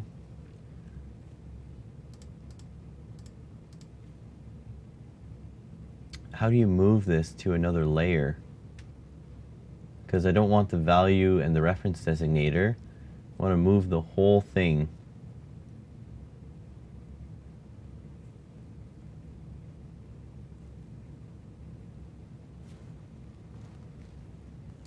You know what? It doesn't matter. It might be actually just faster to go to edge cuts and just draw it out myself. So just draw the lines and then make an arc. So like from here to here.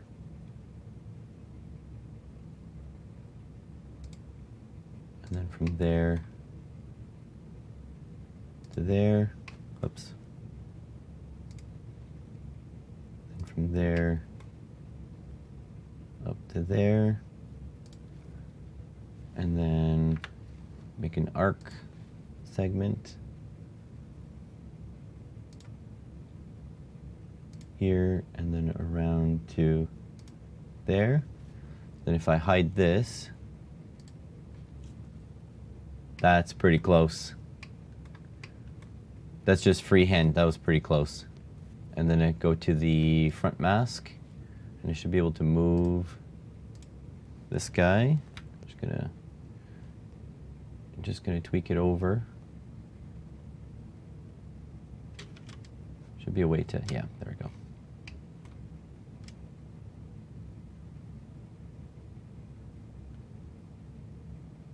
Yes.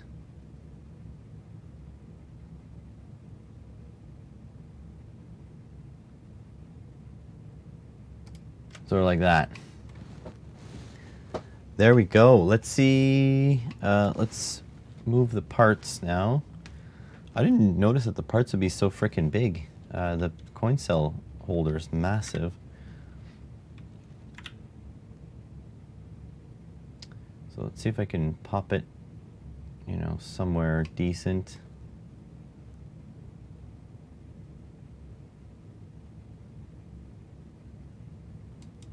Oops. And I wanted the caps to be sort of like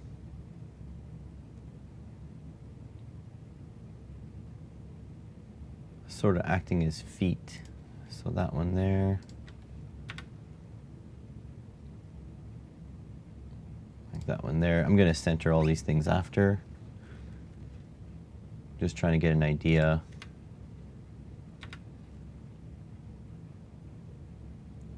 One there. That's the same color. I'm going to zigzag them there. That's a different color.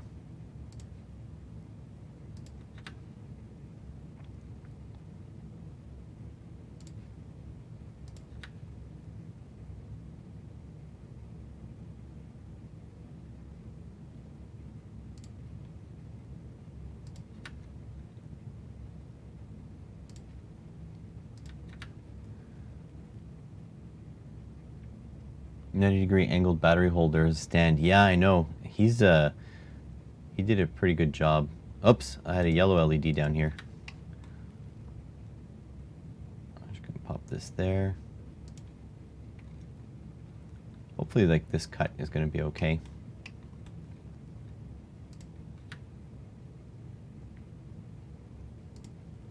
So red, green, green, red, red, green. Yeah. That's good there. And then I'll take the resistors.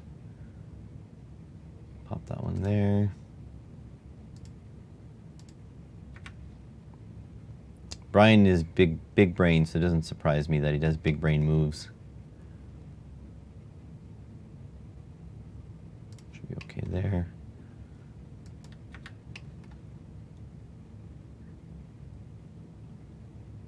That's like here.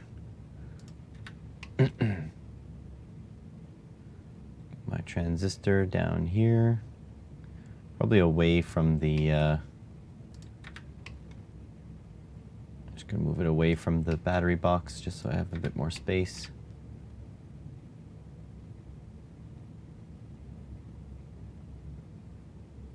Here and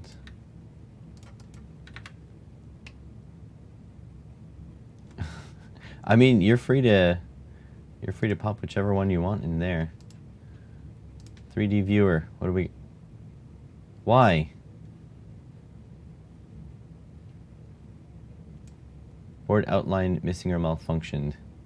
Okay, so yeah, my edge cuts aren't right. So I can take this one, I can move it to there. That one should work now. Okay, view. 3D viewer. Oh, come on. Edge cuts should work. That should work. That should work.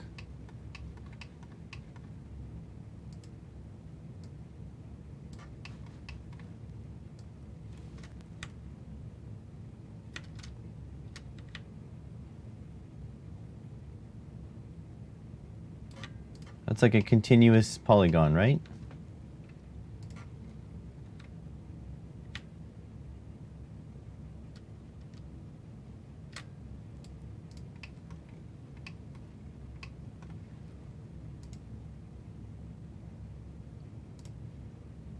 Yes, there we go. Okay, I just need to yeet all those parts on the other side of the board, and then that should be perfect. These things will fit. Pretty cool. So that'll be the PCB. We're gonna put a drill hole there. Gonna center these LEDs a little bit. So okay, so take this guy. Oops, I'm gonna shift this. Change sides. Grab. Whoops. This guy. This guy. This guy. This guy. This guy. This guy. This guy. This guy and this guy. Gonna switch all these to the other side. I should be able to view 3D viewer. Yeah, that looks a lot better. Excellent. So I'm just gonna try to center out stuff a little bit more. But basically this is gonna be my wabi-sabi sort of uneven Christmas tree. Oh my god, what happened to my LED, my resistor? It's off the board.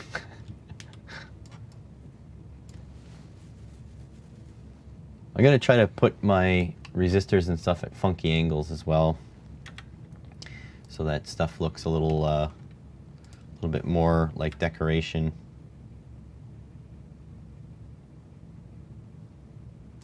So actually, if I take this and I lock it, lock. Take this, which is supposed to be centered, and this, right? This and this. And then if I distribute them, align horizontal.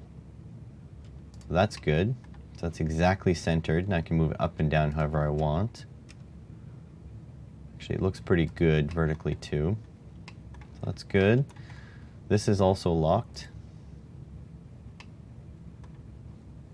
And then I can grab this guy, and then I can do the same thing.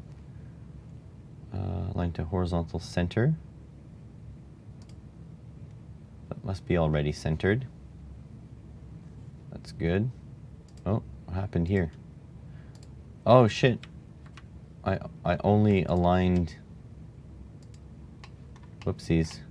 Okay, let's undo all this. Take this guy, this guy, this guy, and group those.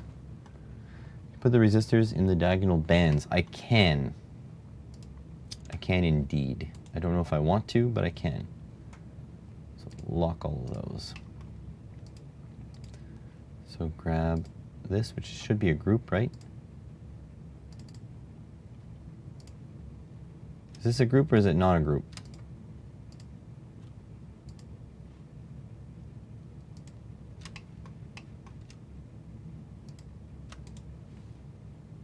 Group.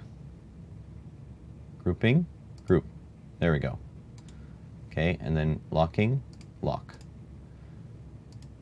This and this. Now do horizontal center.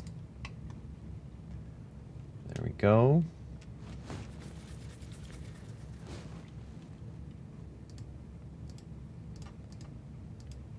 Take this and should be able to rotate this. I don't know if you can free rotate them, but I know you can rotate them.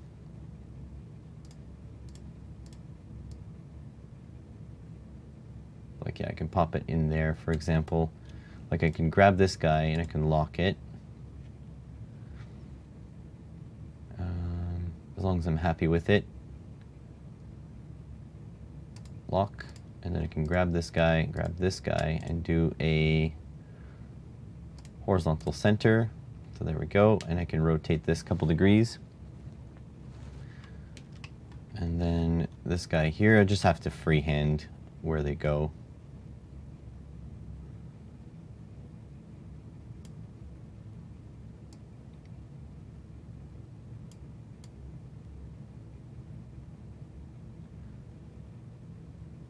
I mean, that looks pretty good. I'm like really not super concerned with how precise. This is more of an art board. It's not a, you know, super precise thing. I'm allowed to do art, okay? It's the A in Steam.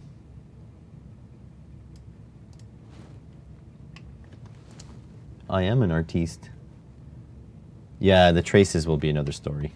The traces, I'm hoping, will be all on the other side of the board. Like there. Okay.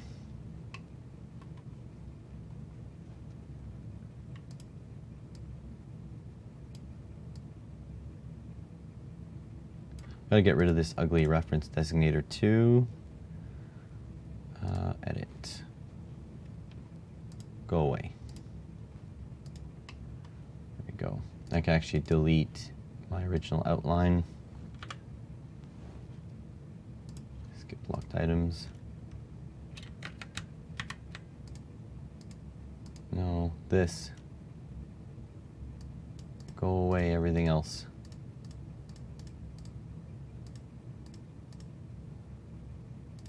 Edge cuts. This. Can delete that.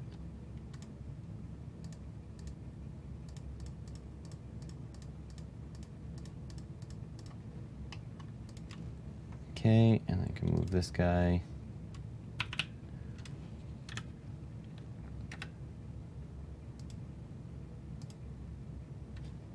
What about this reference designator? Go away. All right, move this guy here.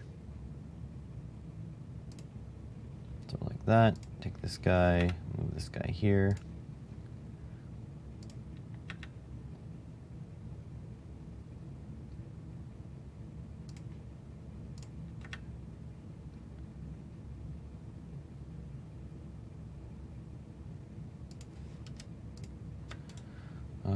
Align. Whoops. Vertical center. So we can get them equidistant.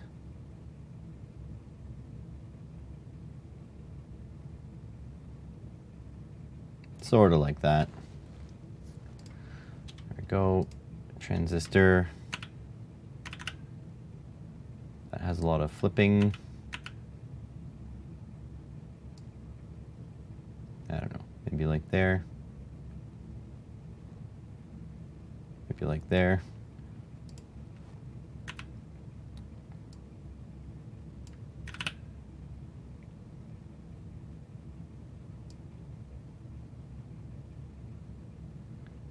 Something like that. And these guys, and then vertical centers. I mean, I think this looks pretty good. View 3D viewer. Yeah, look at that. That's not bad at all. I'd put that in my tree. It looks fine. Looks perfectly fine. Just got to do a couple tracks and then we're good. All right, let me do a filled zone first. Filled zone like that on the ground net. Whoa, on the copper. On the ground, front copper. Okay, and then just draw a big area here.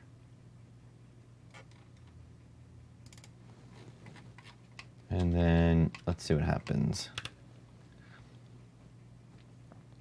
Okay, like nothing uses the ground net except for the battery. Oh, the transistors do too. Okay, that removes some of my routing. So that's pretty good. Let's route on the back copper. Some of these might be challenging, but we'll see. So that goes, oh shit, I need to put bigger wires, predefined size, plus 0.25.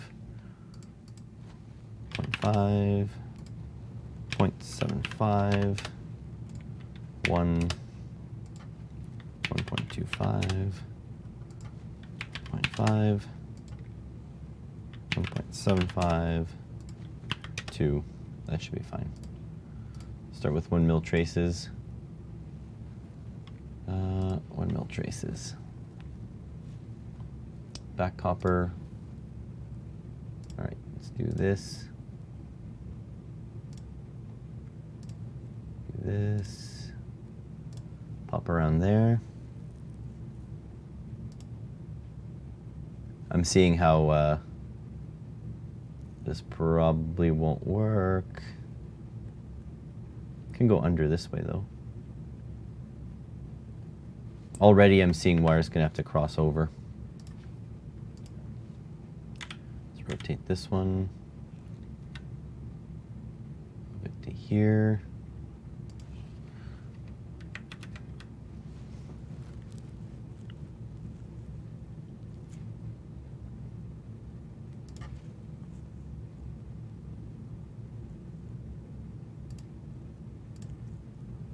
May have to move some components. It's certainly looking like that.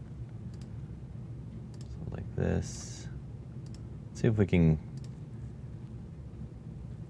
just get them more or less figured out, and then I'll go from there. Yeah, I was thinking about that, Johnny. I just need to figure out what the angle is.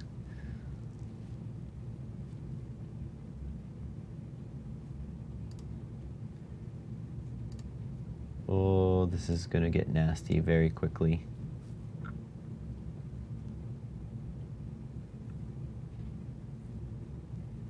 Might have to figure out some better positioning.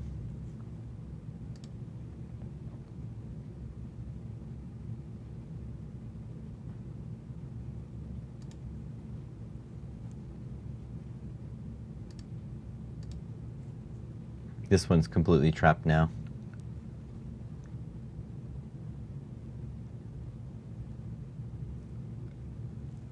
I can via stitch though. It's not that bad. I go this way. Then pop a via. Go over. If I go under the battery, that's what I can do. I can cross where the battery is. So let's put that there. Pop a via down. Go front copper, walk across the battery, put a via down, and then go back to the back copper, and there we go. That's not so bad.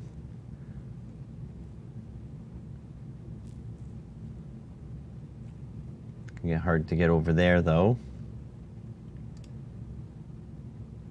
Oh, I can run from, oh, I can run this way. That's good. It's done. So if I take this and I go under the battery,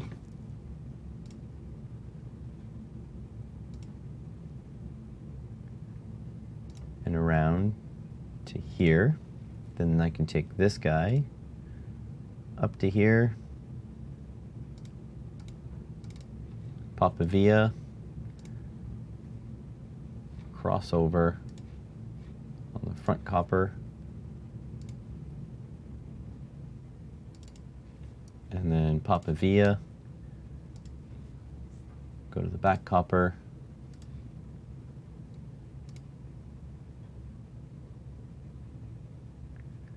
oh no, I have to cross again. A copper filled ground on the other side. I'm still on the non-working schematic. Oh, gotcha.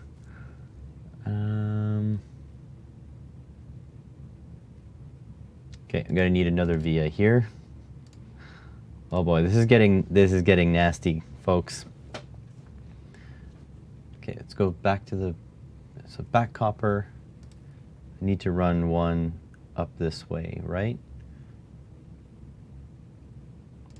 So can I squeeze through here? Nope. take this via.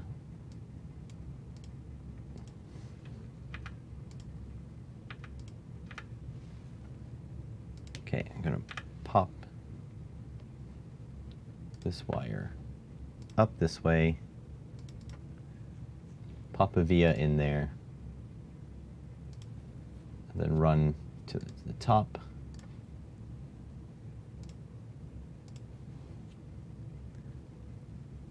Yeah, this is tricky, but that's fine. This is actually what's happening right now is just me being hard-headed. This is actually not as difficult as it looks.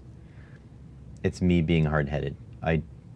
I'm avoiding at all costs moving my components, which is not the right thing to do. You can just move your components around and it makes things a lot easier. I'm just being stubborn, and honestly, I'm enjoying myself, so no worries. I'm actually gonna bring this right to the edge, pop the via. I'm doing, you know, a cerebral challenge here to try to keep everything going in the right direction without having to move my components. But all you have to do is move your components. Like, it's fine. Okay, and this can go around. Oh no, that's why I wanted a via. I also need. So really, oops, I can just take this, delete all this, run this wire further on the front copper. Maybe up to there. Pop the via down there. Now I can use this on the back copper. Oops.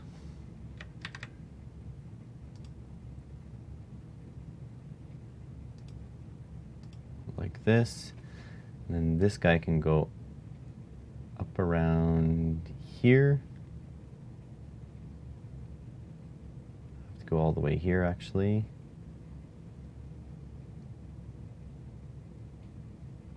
I have to get into this hole. Ah, there we go, I fit. Yeah, there. Not even an issue.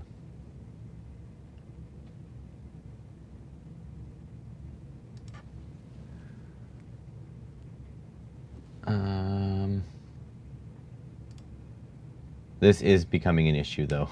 This is quickly becoming an issue. But the thing is, I can grab right from here and head out this way.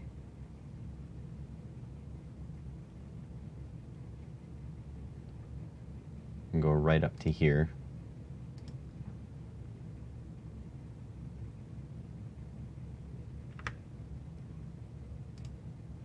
And go up around to here. That's good there. This is by no means best practice. Don't worry about it. This is this is not good, but that's fine. Like I can even take this LED and I can flip it, and that'll actually make things even easier.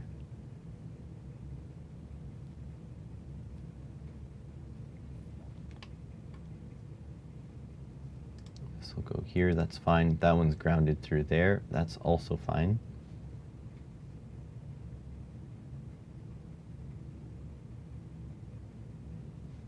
Wait, aren't my LEDs grounded?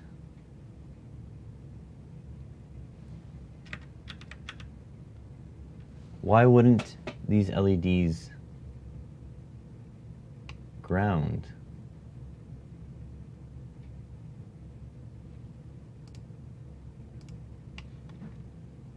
Oh no, they're not grounded. They're going right to the transistor. That is why. Okay.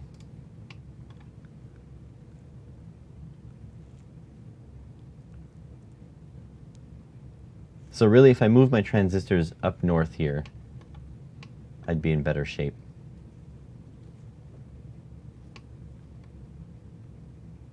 Because I have my LEDs zigzagging around each other.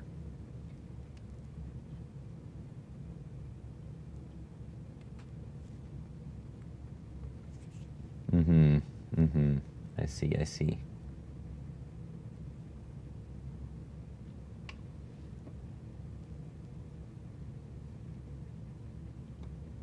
Okay, route,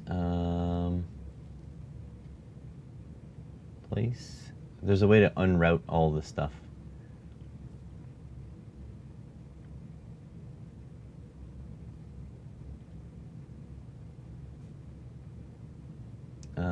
Global deletions.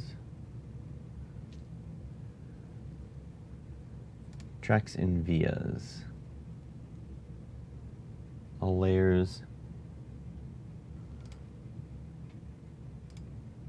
If I do auto router, isn't it gonna want to do the on the front? I want it only in the back.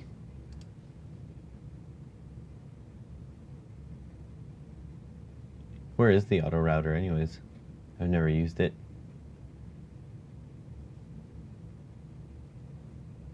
Is there an auto router?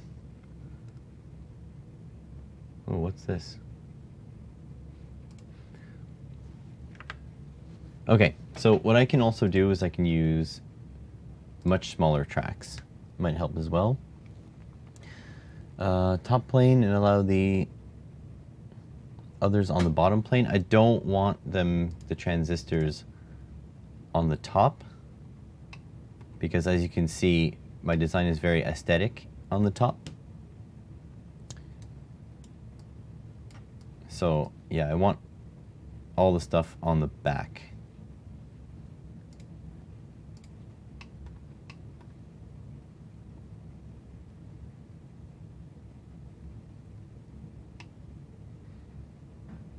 The transistors really should be up north though, I think. I can also run like positive bus on one side, negative bus on the other. Could do that. But it doesn't, actually, it's not possible to do on single layer. You'd have to run,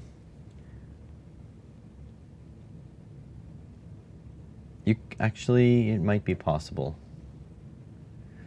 So like if you take this goes over here, right?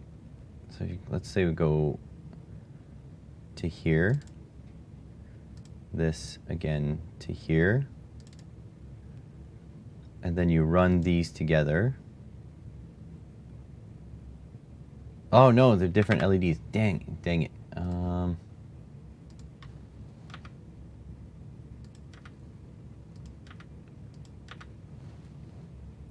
Use the through plating to connect the transistor collector to the top plane. Well, the transistor is connected to the top plane.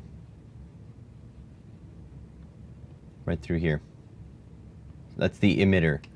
I could like flood the collector on the other side. I don't think it's necessary. There's a few of these things that are like gimmies, right? Like this guy, go down to the edge, come back around, and that's an easy connection there. This guy here can run all the way down here. Try to make things tidy, right? So that was super easy. Probably do very similar things here. This all the way down like this. Oh, that's an ugly trace.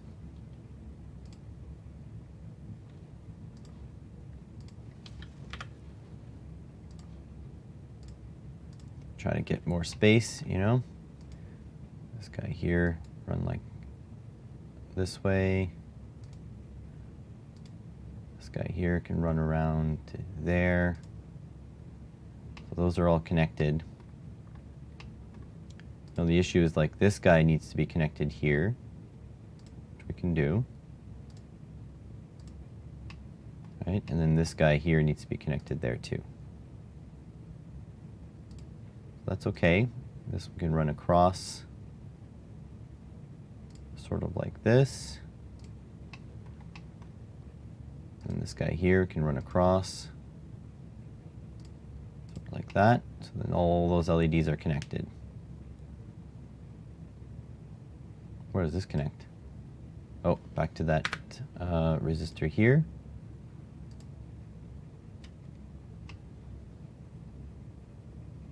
Oh, there is none. Oh, okay.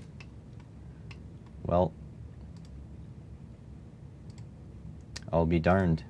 See, but now, see, with the thinner lines, thinner traces, you can now run things in the middle. Like I could take this guy and go all the way around and snake through here and sort of make it all the way across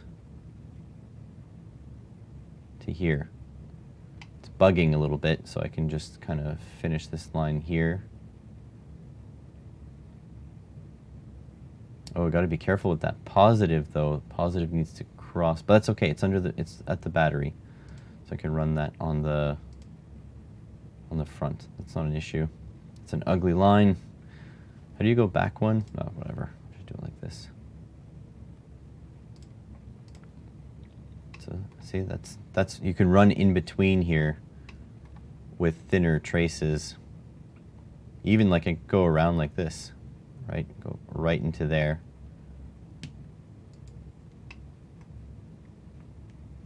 And you can come up like this through a via. All right, pop a via into there. Run all the way across to like sort of there. Oh, I have to cross this line though. How am I going to do that? So I could just spin that resistor around. Take this and go R, move it to there. Delete this trace. Delete this trace. On the back copper, run this trace again. Run this trace again. Pop the via into here.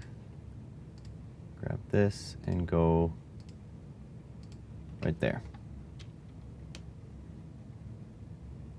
This guy needs to go up to there, which is okay. We can actually run around everything. Go up this way.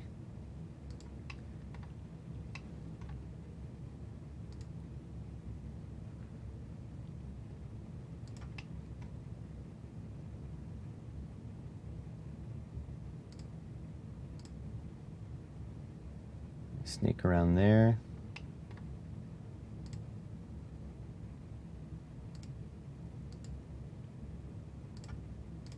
There, it's in there like that.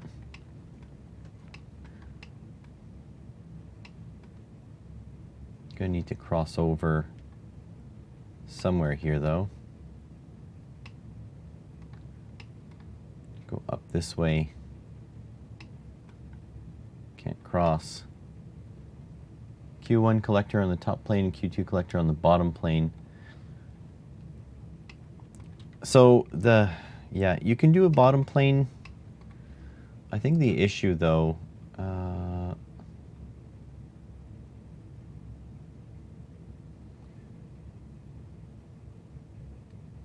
but then, well, no, I have to run the grounds everywhere then. Here, let me see here. Global deletions. Tracks and vias. Okay. So if I take this layer, so collector will be C2 pad 2. No, where's the filled zone? Front copper. Cancel.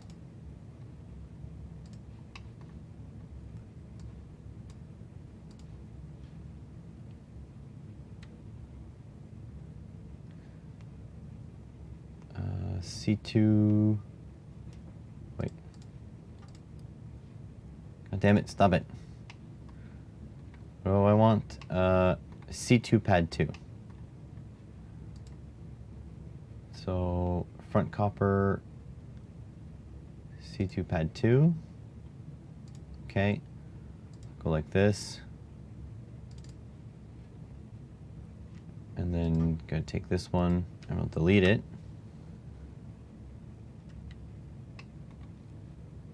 And then here we need C1 pad 2 on the back. And then filled zone. C1 pad 2. Okay. So, what do we have now? Yeah, but ground also dealt with this. We still have quite a bit of a rat's nest here. And I still need to run stuff on the back, not on the front. So let's see how this works out.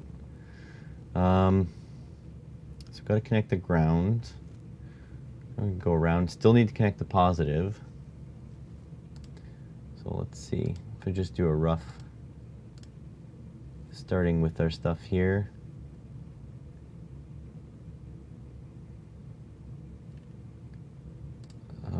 Already we need to cross over.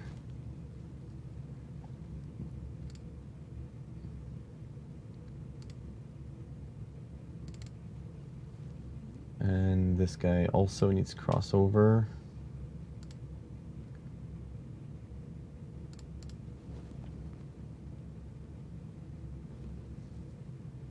Okay, and then via and via. Run that on the front. Crossover. Hey, I said front.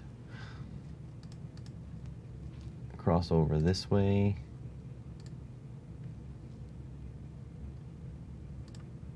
Even go directly to there.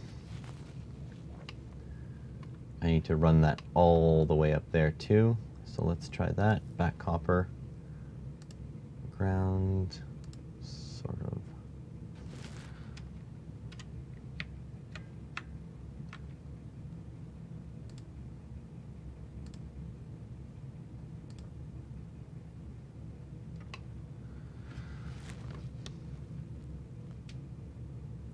Gonna see if I can run this all the way out the outside. It's gonna look funny, but it's okay, it's on the back.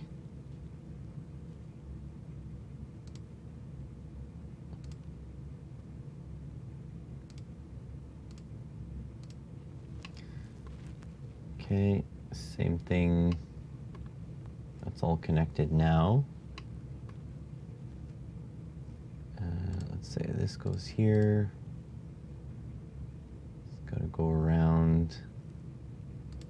Probably going to flip this resistor.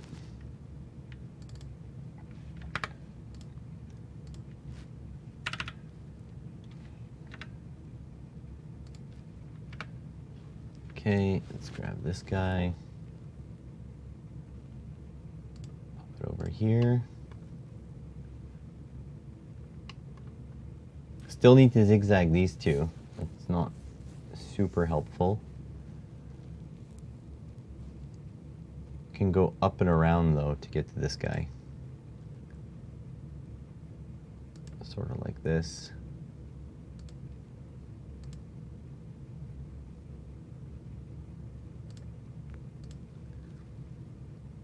Oh, I didn't leave enough space. Yeah, no.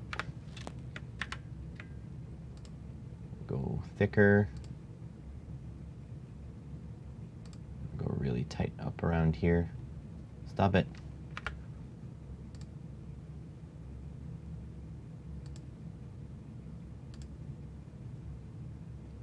Go tight here.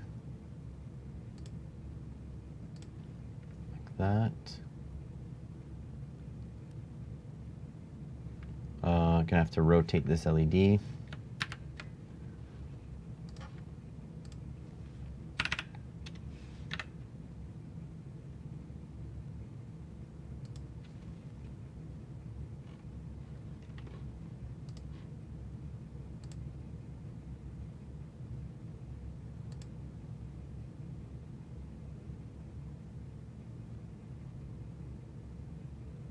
then not go so tight this way. Go like this, then I should be able to route this around this way. Like so, and like so. This should be pretty direct. Why are you going that way? Direct, pretty direct.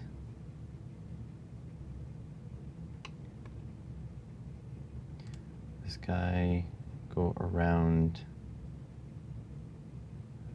very tight this way. Stop it. This guy, go around very tight this way.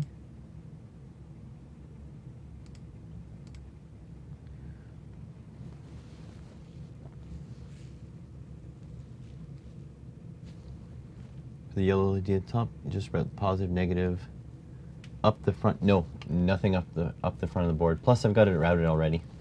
Don't have to worry about that.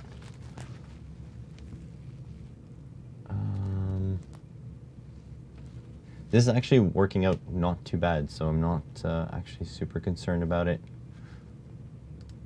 So this, I can actually just go tight right there. This, actually same thing. Very tight, like right there. This guy having to cross over this way, it's not too bad. And go down and around. Sort of like this.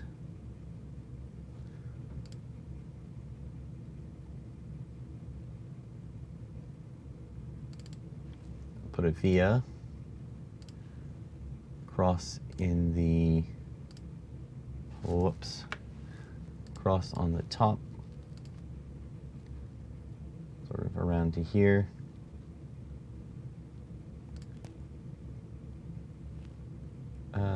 To there, then go down the via, and then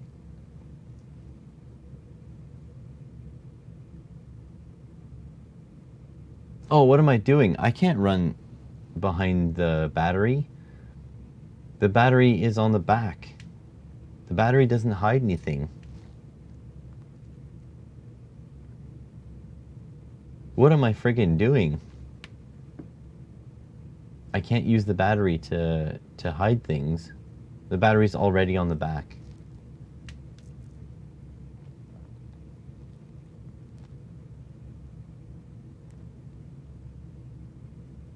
That's not great. That's not great at all. I've been running tracks where I thought was being hidden by the battery, but it's not.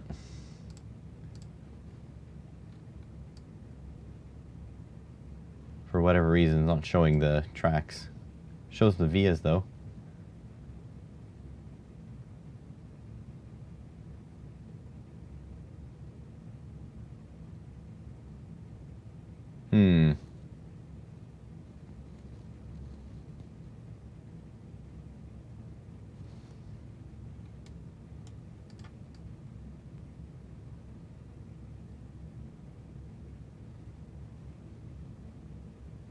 I think PCB will be upset if I order a 4-layer board.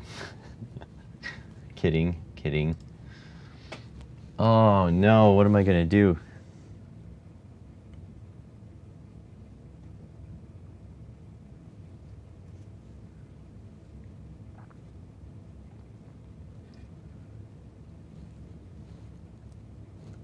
Yeah, well I use the planes are exactly the way Franco is saying.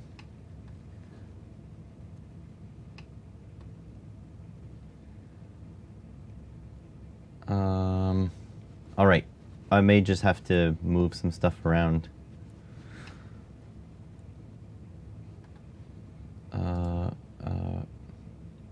Route, edit, global deletions, tracks and vias. Yep. Okay, so we can't hide anything on the back. That's not gonna be able to be done. So let's see if we can avoid some crisscrosses in the tracks. doesn't really seem like it's going to be easily doable.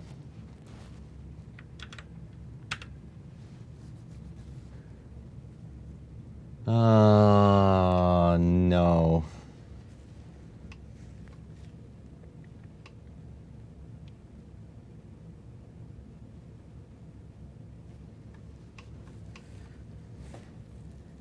Route the red on one side and the green on the other. Like left and right?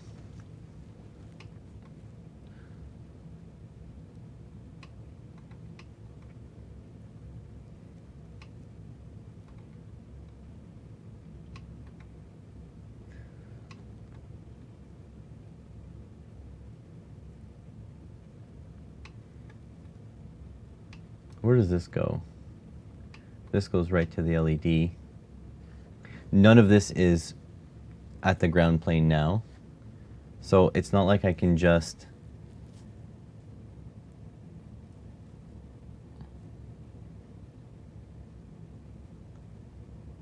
I don't understand what you mean horizontal traces. Like just run like buses up the sides?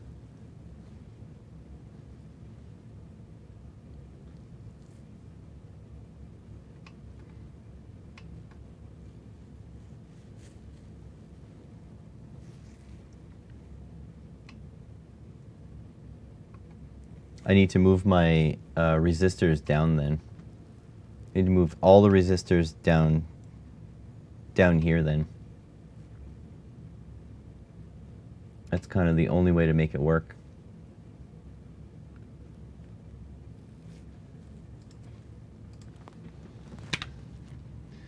Um,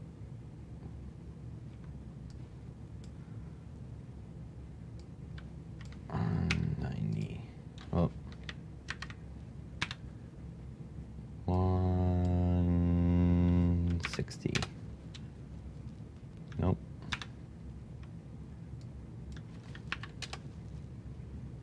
$165.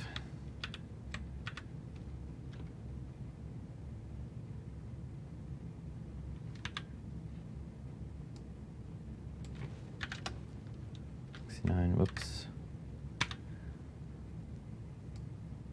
160. It's too much.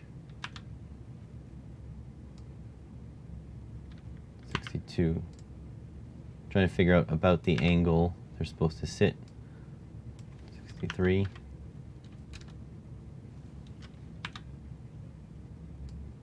164. 164. Near the positive, yeah.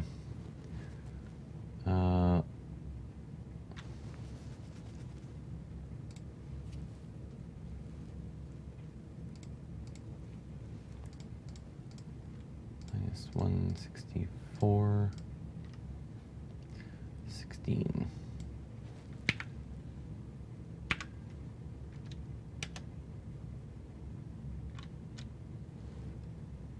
16. Plus 90.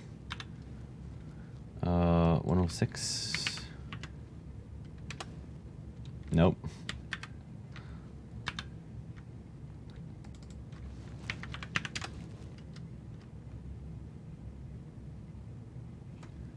All resistors near the positive, it all have to be like down here. Have to be like here.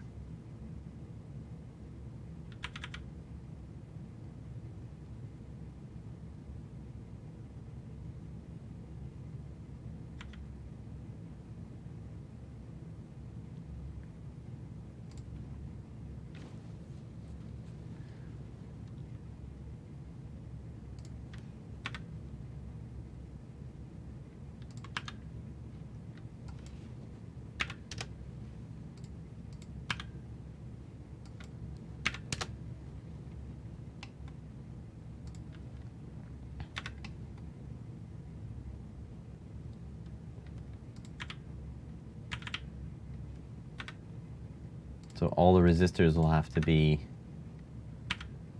sort of like here.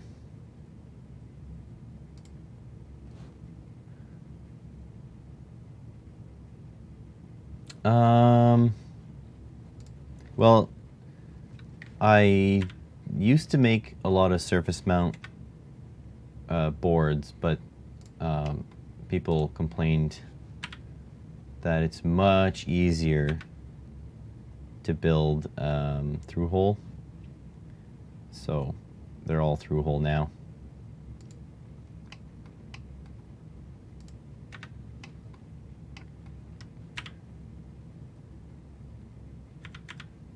I try to make dual footprints too, but it's a lot of friggin' work.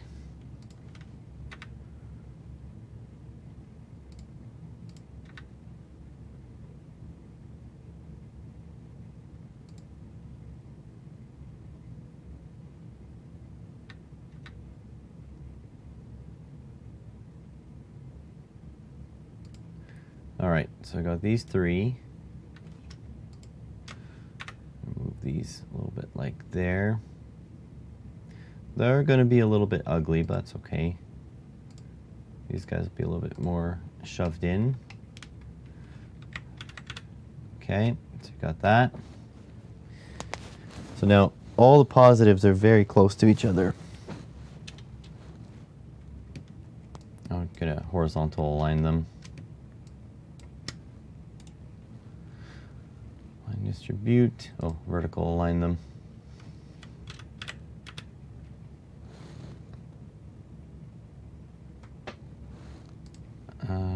Okay. Bottom copper. I should be able to just link all these together now.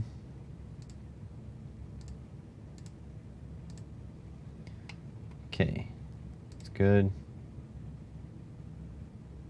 That one really should have gone the other way. Whatever. Oh, that one's already, okay. That one's already routed. Now for the grounds.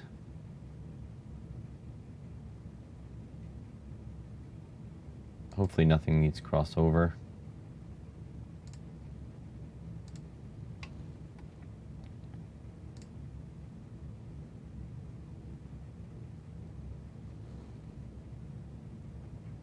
Through hole, harder to do. Yeah, I mean, I agree. I'm a fan of surface mount personally. But, you know, it depends. I don't, you know, I don't rag on my viewers that if they want through hole, that's fine.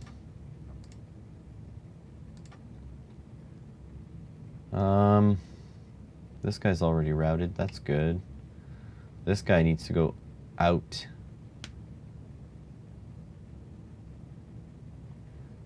Oh, I can run it out around here. There we go. So I'm gonna run this guy here and then, oh, this one goes all the way up. Okay. Is there a way to run a track without snapping? Like if I tell it to stop, like 45-degree snapping. Just want a straight line from there to there. Let's see.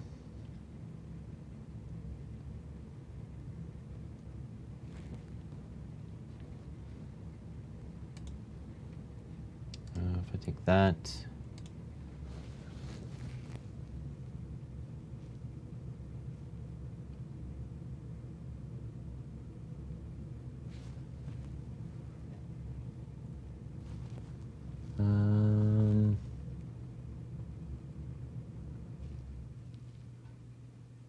Okay, route track, that's okay.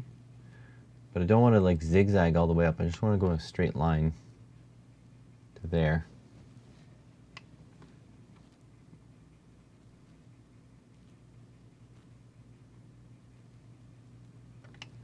Like whatever, you can do that, but that's a weird zigzag. Maybe I'll zigzag it and then drag it, I don't know. Zigzag and then drag with the G. There, then G.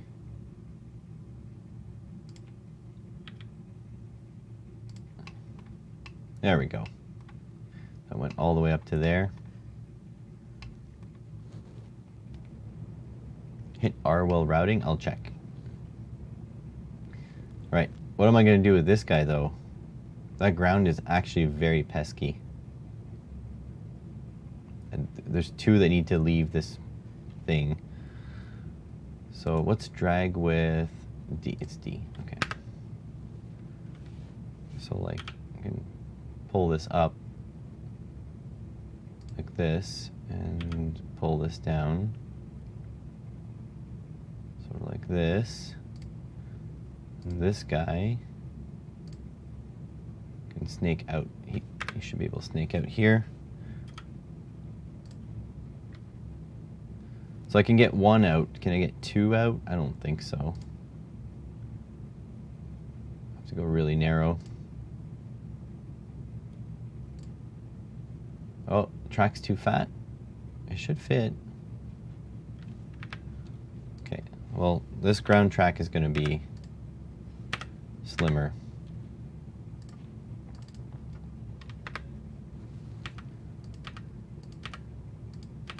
All right, you're going to go 1/4 millimeter, tiny little track. You're going to fit through there, and you're going to like it. I'll just go right over here. Okay, changes the angle. Yeah, that's fine. I'll figure it out. What else has to leave? This guy has to leave. I don't think there's room for one more through here. What about, gonna drag it over more. It's like as close as it'll get. Can't squeeze another one through there.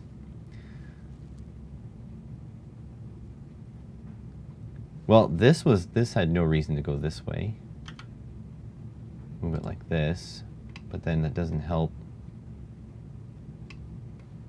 Where does it need to go? Way out there.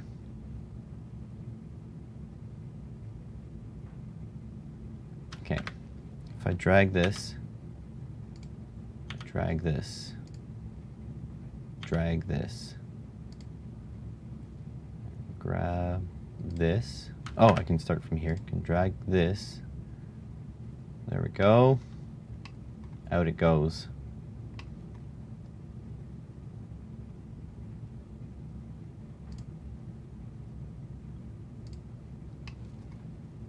There we go. That's what you get for being stubborn. It actually works out. I'm going to drag this out. More like drag, drag, drag.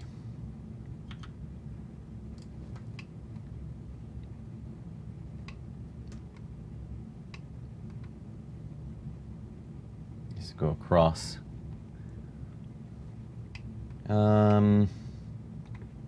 Yeah, this ground's going to be a pain, but I guess I can just bring it down this way.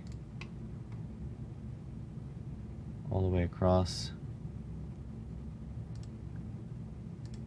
And then I'll just drag it so that it's not in the way.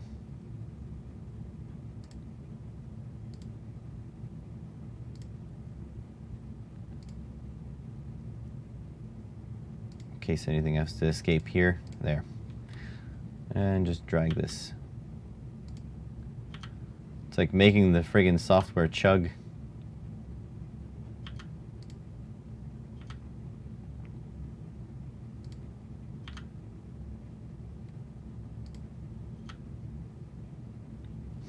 It's not liking this. Not liking my methods at all. What was it? Oh, it's G? Yeah. Give it a G drag.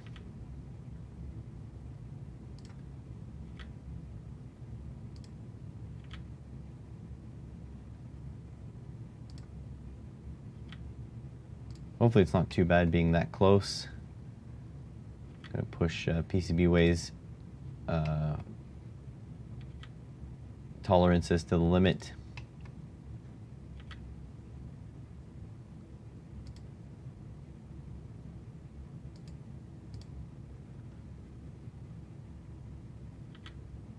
There we go. All right. We're getting there, folks. We're getting there. The highest red is this one here. Highest green is this one here. We can yeet this around.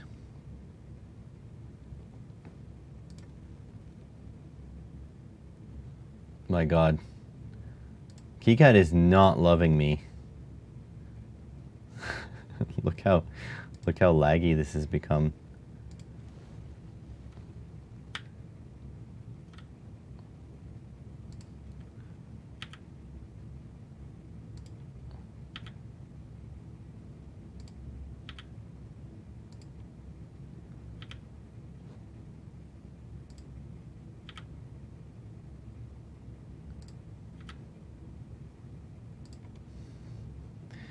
These are going to look like frickin' handmade traces. Well, KiCad's not liking me. Do you see that lag?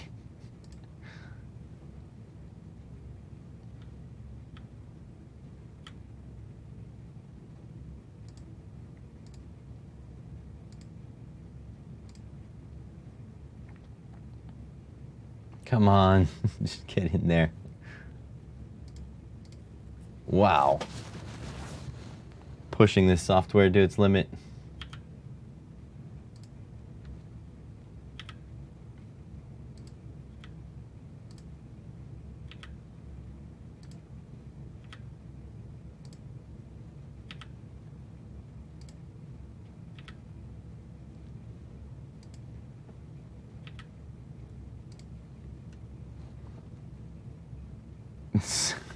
Nope. You know what? I don't care. I'm doing it. It's working. And honestly, the team over at KiCad have made a fantastic piece of software. I think I'm just being unreasonable with what I'm asking it to do. Okay, so I just take this now. I can go with full-size tracks now. There to there. Then it needs to go to here, so it needs to go around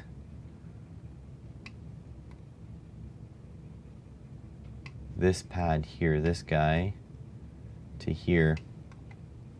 Man, I might not be able to do it. It's just like one thing. Actually, no, can't go out this way.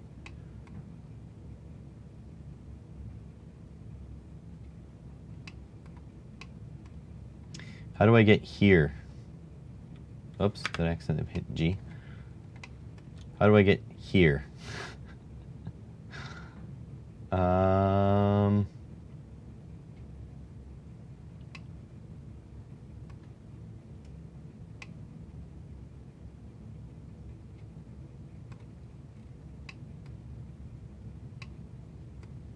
need to get here. This is the big challenge now. So, what's available to be moved? Can't go through here.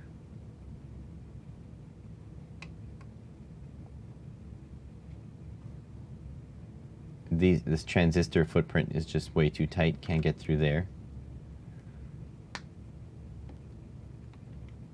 Do I have to put one frickin' bodge on this thing after doing all of this work?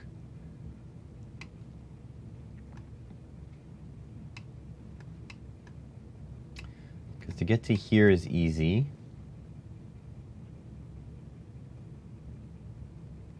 Oh wait, I can go this way. Oh, it's like right, it's wide open. It's right here. What am I? Oh no, wait, it's not wide open. Until you get there. Ah.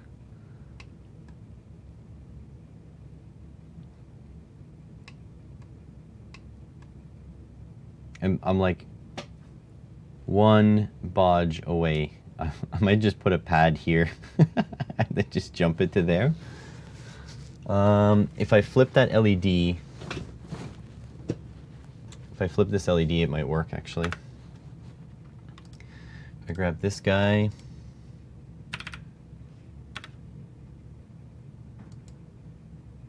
And just delete this segment. Delete this segment.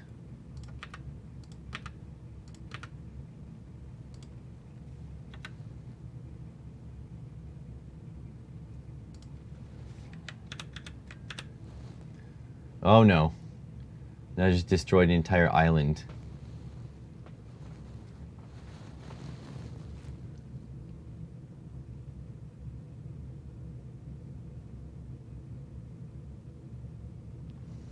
That LED was holding everything together.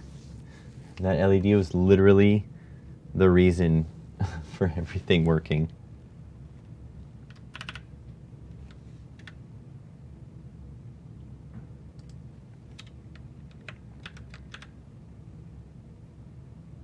What have I done? It's not coming back now.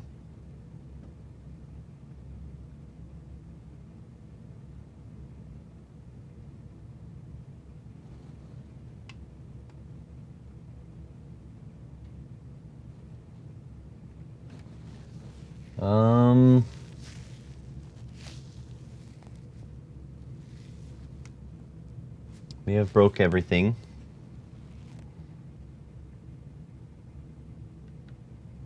Let's see. Whoops.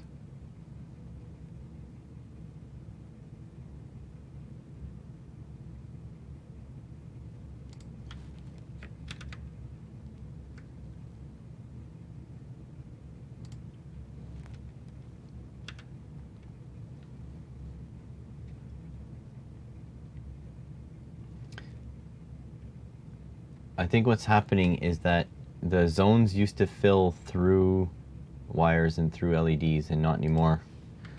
If I delete this, does that work?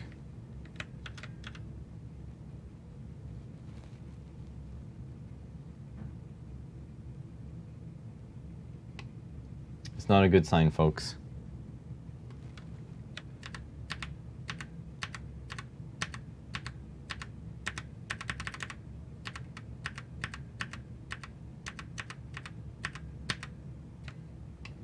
Yeah, but it doesn't mean this is contiguous, see?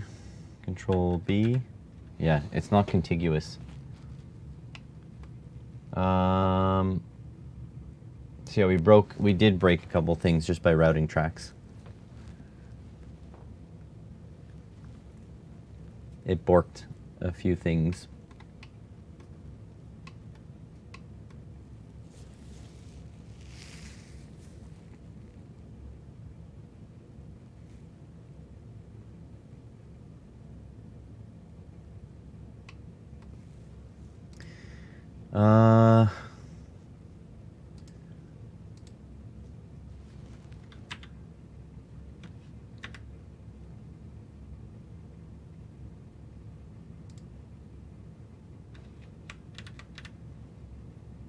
Need to get rid of some tracks now. This is C1 pad 1. Oh, that passes through. This ground I need to drag.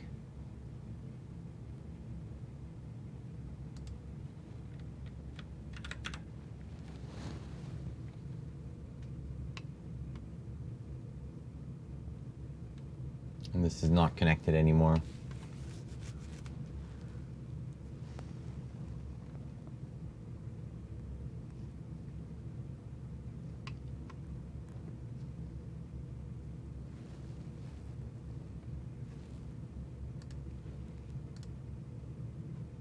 I need smaller track.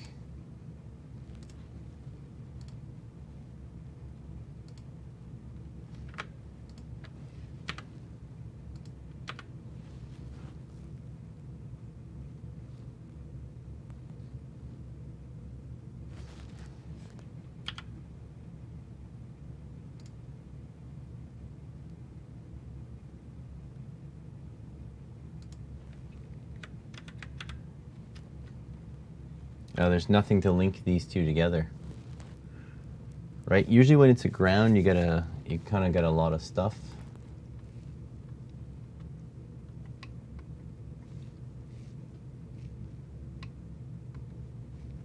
Okay, the other thing I can do is just put this, and then front copper, a wire.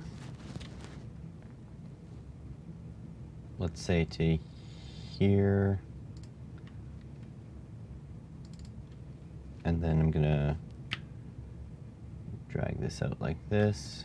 I'm gonna pop another via there. Have like an ugly wire there, but it did, right, it did fill a zone. It still didn't help me though, because it's still not connected there.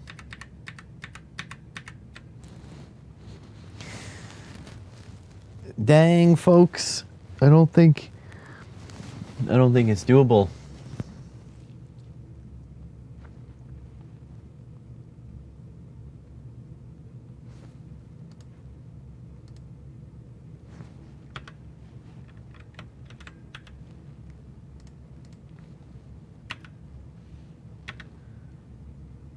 Let's try this. Like this.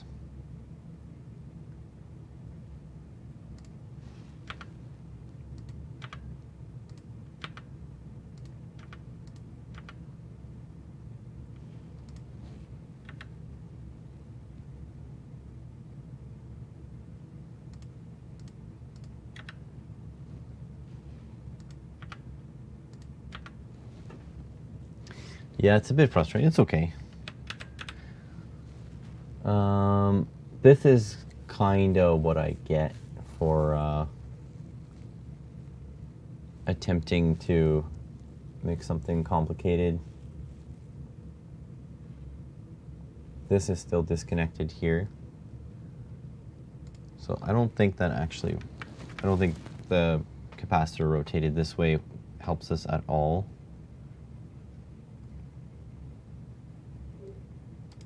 Probably can rotate it like this. Move it here, delete the tracks underneath.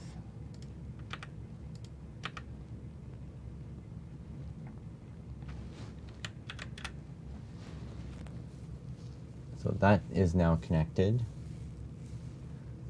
That's a good sign.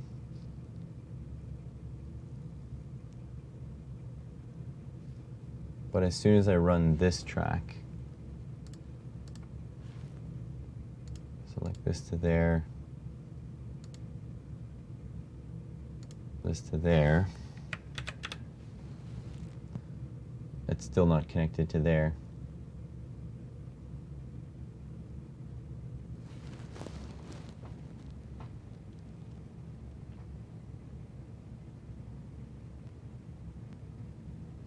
Like I could like connect all this stuff, that's okay. That to there and like that. Why are you going the wrong way? That to there, right? So that's all connected. But to get this like over here, it's gonna be difficult. Not impossible, but difficult. And then to bring this ground, I can bring this ground around a little bit. Let me see. If I move this kind of like there, and if I take this guy, let me bring, something has come around here. I was just looking at it. So this to there. Something had to escape here. I don't remember what it was. Well, this will go to the ground. Oh yeah, so bring the ground underneath. That's what I meant to do. Okay.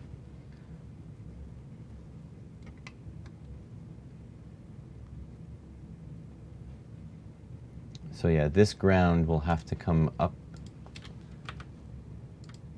like around this way. If I just drag this,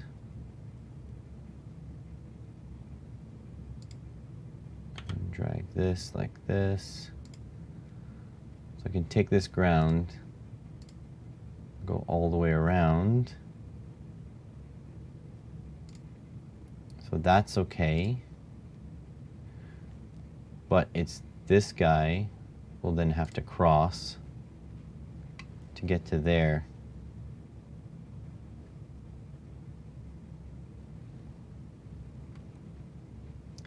So that's where the problem becomes. And then obviously we're not even poured here anymore. So this is an island that needs to be connected to there.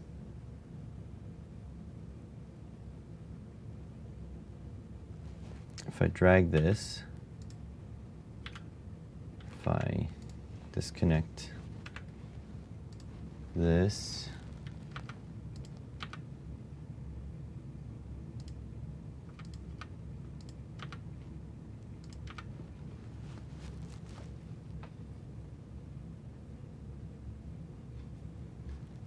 wait, if I run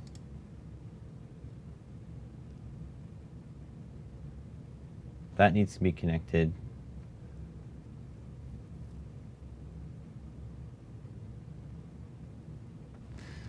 Yeah, I'm kind of running out of options here. So you can't cross tracks.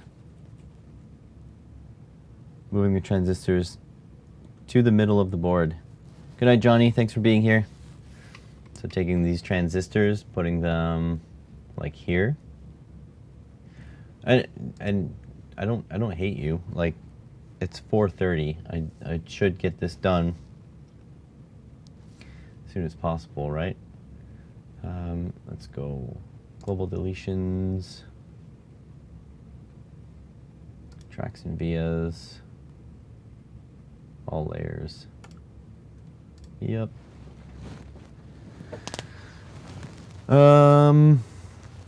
I'm probably gonna go another half hour if I can't make it work. I can't make it work. I'll have to basically I'll have to give up and make the board a little bit more ugly.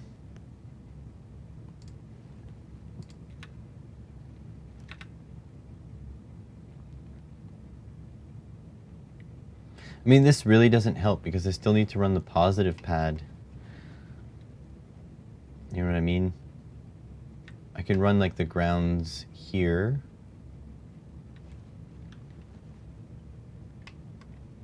Right? Like,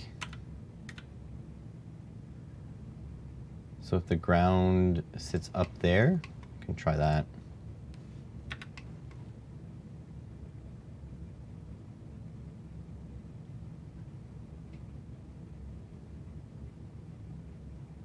So then the grounds are closer.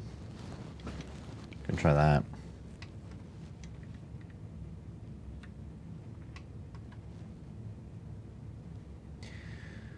Okay, so let's give this a shot. So I'm gonna go fat track right off the bat to give us somewhere to move if things hit the fan. Yes and no, would I say it gets easier. So there's definitely an aspect that gets easier, like your design environment. You learn, like KiCad basically, you learn how to use it more effectively. But the problem is that when you make new PCBs, you also make more difficult PCBs. And so you do get to a point where it's like, okay, this is slightly easier, but then you're making more difficult PCBs and you're like, okay, well, that's not easier then. You know what I mean? Okay, so this and this. So this guy, this one is actually part of this, move this, move this to here.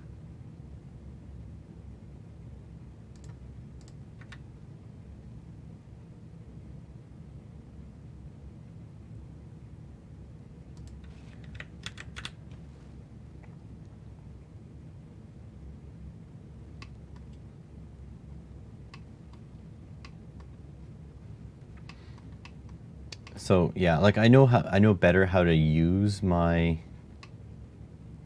EDA, my KiCad. So that's one thing. Move this guy over here.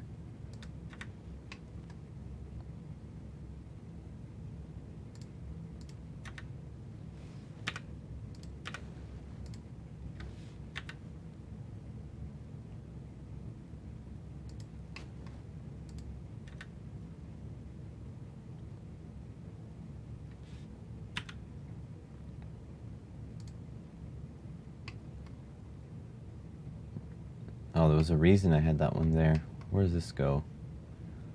Up there.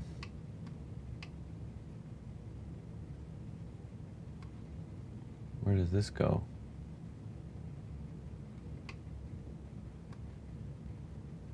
You know what the fundamental problem is here?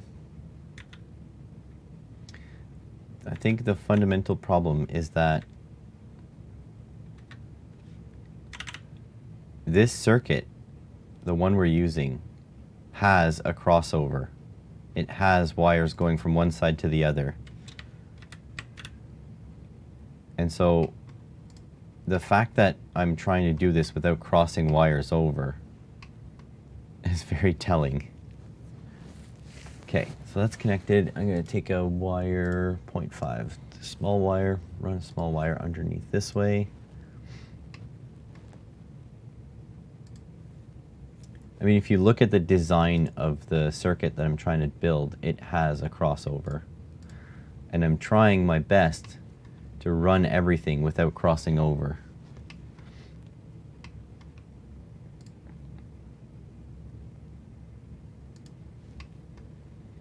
That needs to go in and out, but I can go around. That's okay.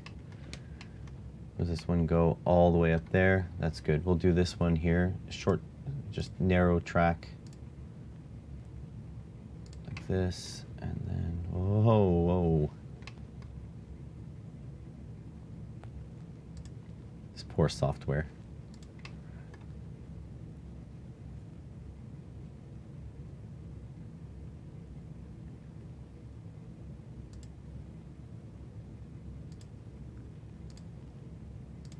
Okay.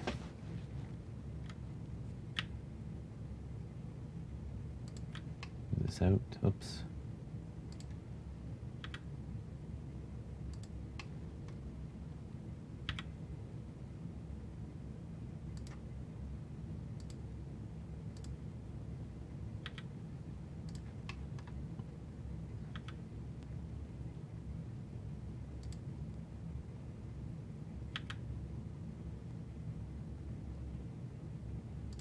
There we go. They all have a crossover. It's how the multi-vibrator works. Yeah, that's what I mean. That's exactly what I mean.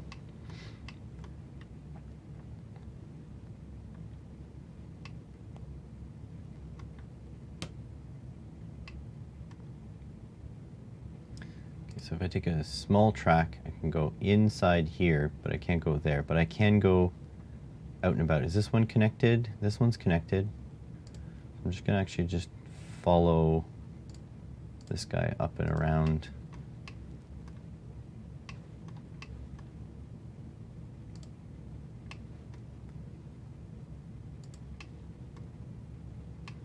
Does it need to go any further north? It does. I'm gonna go all the way north with it. Stop about there. Okay, oops. There. Drag this.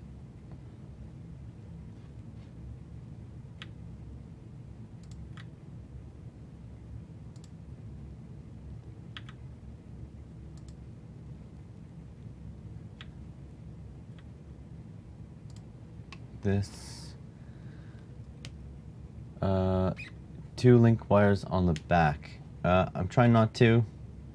Don't discourage me, but yeah, I agree. I may have to. I just don't want to.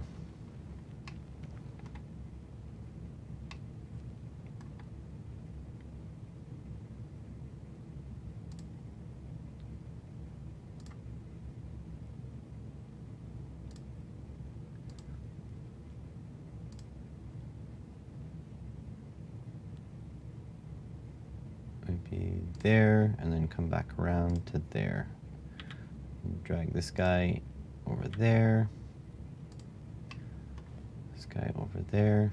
And then this guy needs to connect over to this line. That's good. Easy peasy. This line I need to go over to there, and then I can easily, oh boy.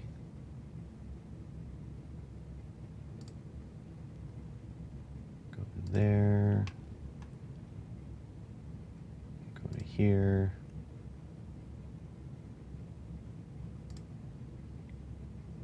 This is the sneaky part. You see, I have to go up and around. I'm gonna run this one all the way down to this corner. I'll see if I can deal with this last.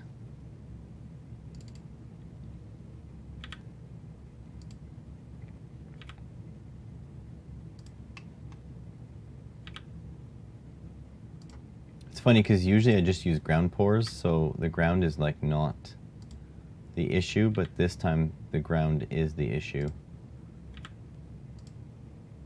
Oh, you bastard.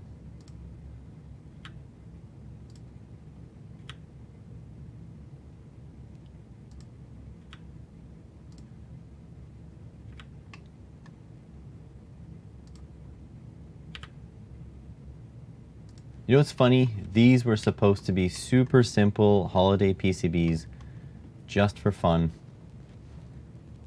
All right, thank you. Thanks for hanging out, Rotor. And these are not just for fun at this point. Okay, so these guys, where does this need to go? Out to there. I think that's okay, right? Now to get this one to there, I can actually go through here. So that's okay. But then this one needs to go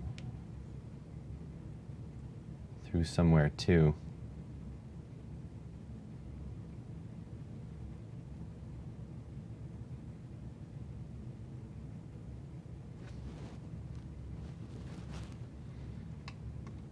All right, let's see if we can go all the way around. Go like this. Go like this. So if this guy can go all the way around town and end up back here, it can.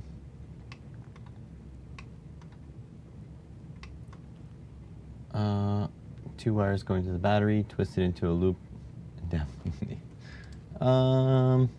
Let's avoid that. We'll keep that in mind, but we'll avoid it. All right, so this one, come around town. Okay, I'm just gonna drag that away. G. Drag this away. Drag this away too. Make it look pretty. Okay. So this still needs to go that way. But it is connected here. So if I can go all the way around. No, there's going to be a crossover wire. There has to be a bodge wire.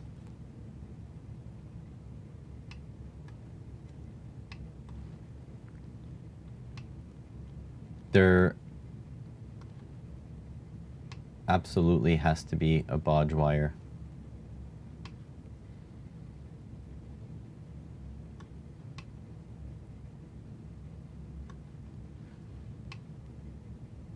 Let's go there. I think there needs to be a bodge, folks. I don't know if this is doable. Can try to send this one all the way around.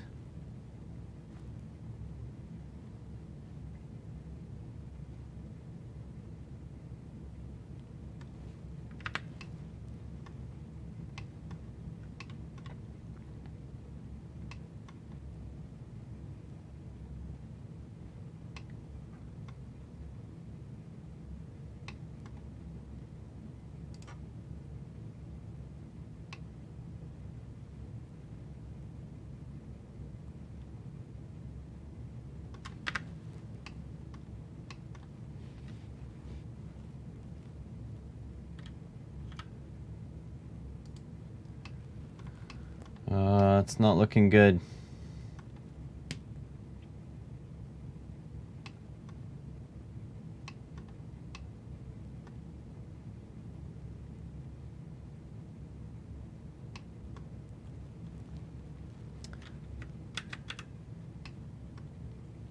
Oh look, I got big sections of no pour.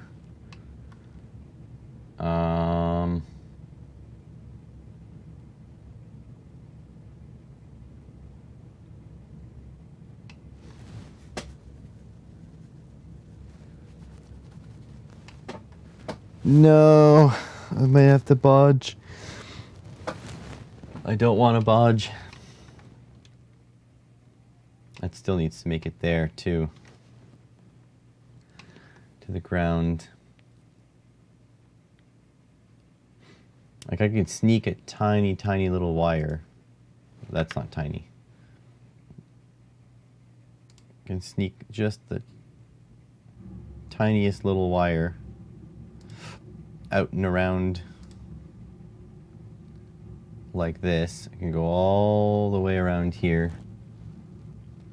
Actually, that'll ruin more stuff, actually, because if I go up around this way, it's going to cut the island off of here. And so, is this not connected now? Yeah, this is not connected now.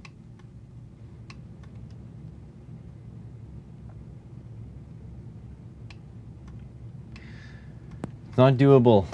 I don't think it's doable. You can't lay it out. Yeah, look, and that cut that island off too.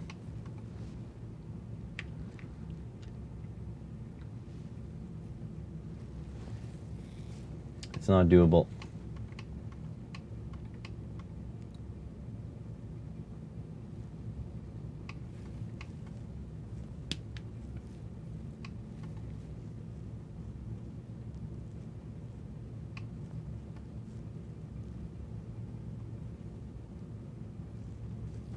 You have to put bodge wires, or you have to run traces on the top. Kind of one or the other.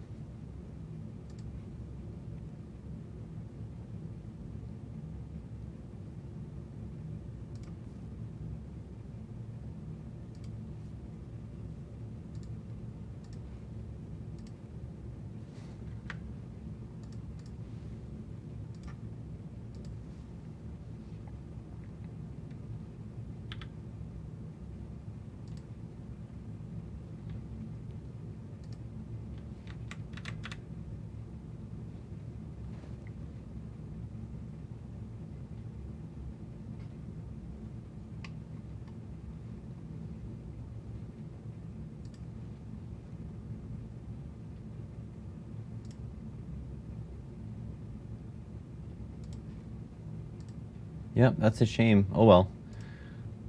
It was a good, it was a nice experiment. And like, I'll still get this done. I just need to,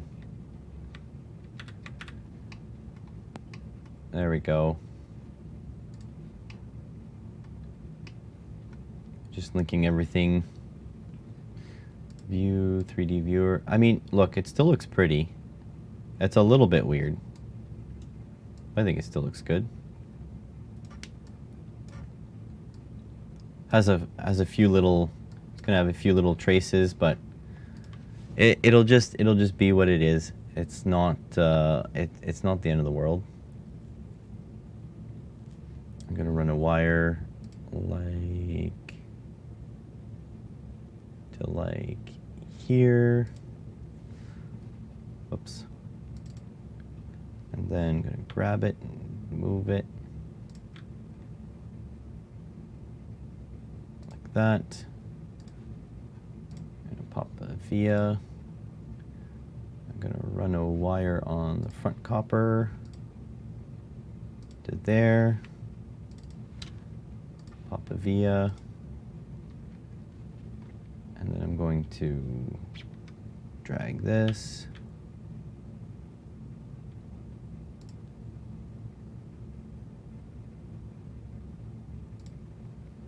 This, and then on the back copper, run this wire there. There we go.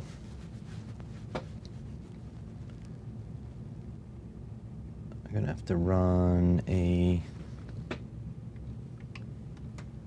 This will be an egregious one, though. That'll be a nasty one. Maybe I'll just... This one. Maybe I'll move this here, move this here, and then move this here. Like that. So then I can pop another via here.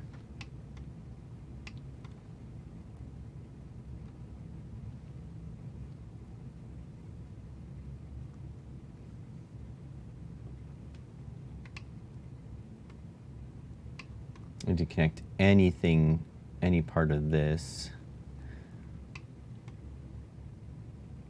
Basically, I'm going to run another thing here. On a line to here. I'm going to pop a via on there. Line on the front copper.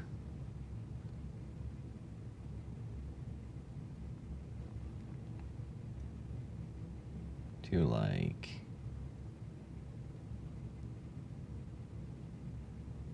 let's say there, pop the via down on the back copper,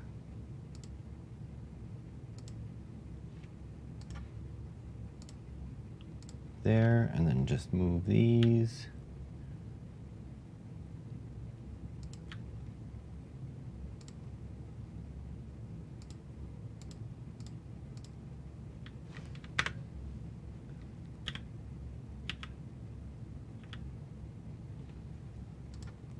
Front copper, this guy like there, and then just need one more connection, which is from there to there. This one's not connected. Back copper, where to where? Wow, that's a big loop that I missed. Okay, go down like here.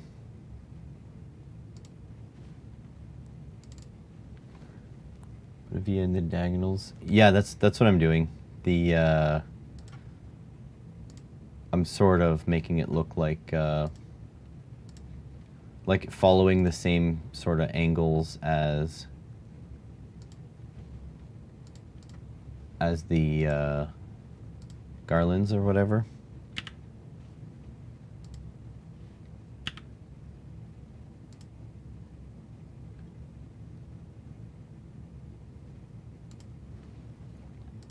Back copper, take this and pop it over to there.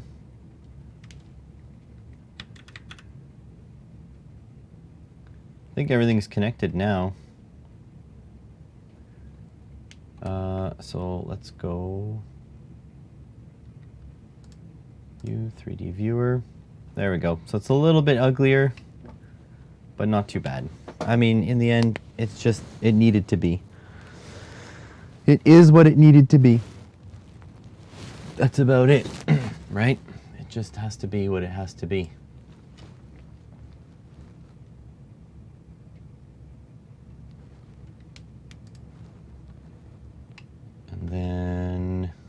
Then I need to do all the, I have to remove all the front mask, all these guys. Actually, flip. No, I'm not doing that. I'm just going to remove everything.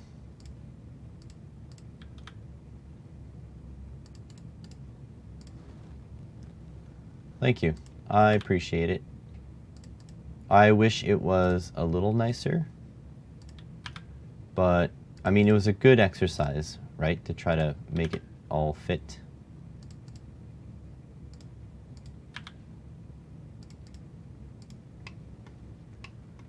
All right, so if we go to back silk, I want to move this to here, edit,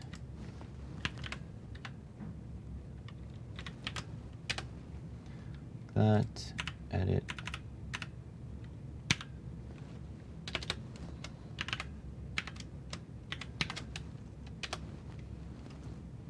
UF, there we go.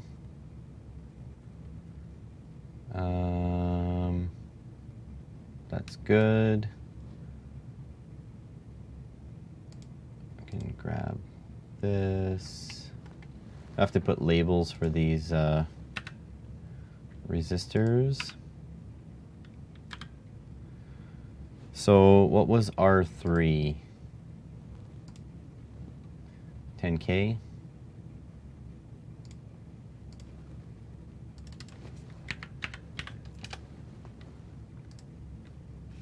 Moved up here. R2. It was 330.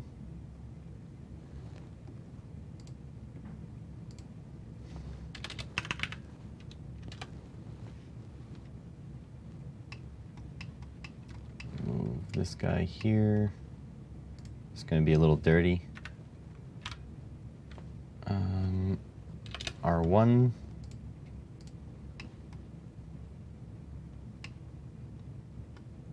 Oh yeah, what was R1? 180.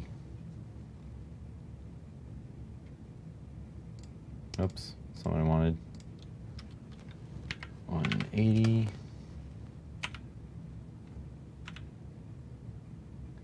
Put this a little bit to the side so we can see it. R4. Move.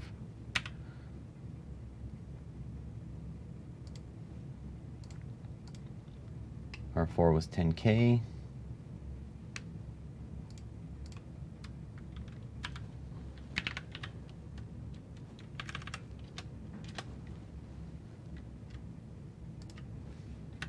Move this aside. And then R5. 68. Yeah, no kidding. I've been streaming for almost 4 hours.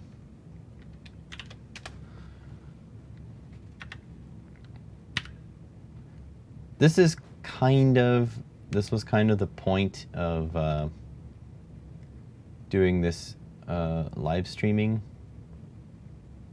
It was because I spend a lot of time doing these kinds of things. So I wanted you guys to see how much work it takes to do a PCB.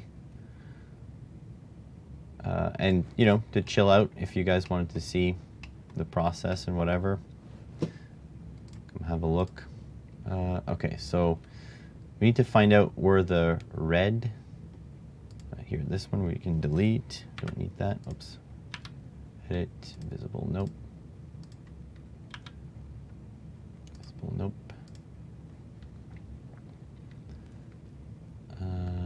This one, visible, yes. I'm gonna put that on rear mask. Rear silk. Edit. Rear silk. Okay, and then yeah, so we need to figure out which ones of these were red, which ones were green. This one is red. So go back. Silk. Show. Yes. Show. Back silk. Okay. This edit. Show. Back silk. It's been good fun. That's good. I'm glad you're enjoying it. The thing is, I have to do this work anyways, right? Like this is what I would be doing anyways. So I might as well hang out with you guys, and like I don't have to really work by myself all the time. Back silk. Show. Edit. Show. Back silk. Okay. All right, so let's take a look what this looks like. 3D viewer. There we go. So no labels on this side, but we do have labels on this side. That was the goal.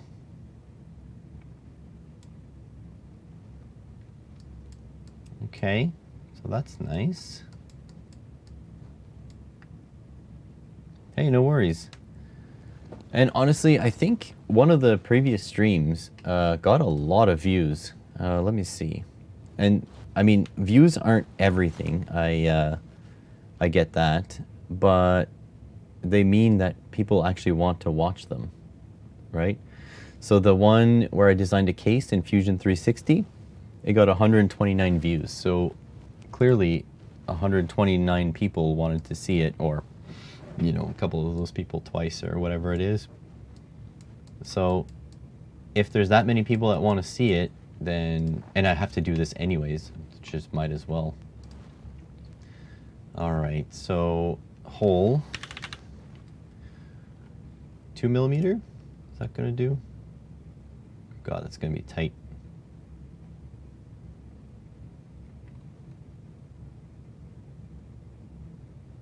Does that look centered?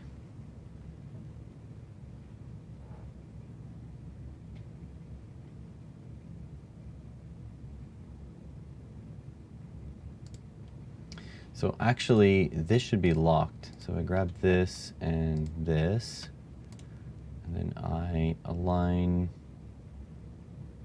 horizontal center. That should be good. Get away.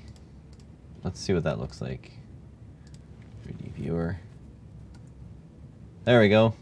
Got a hole punched out. Oh, I forgot to remove the front silk.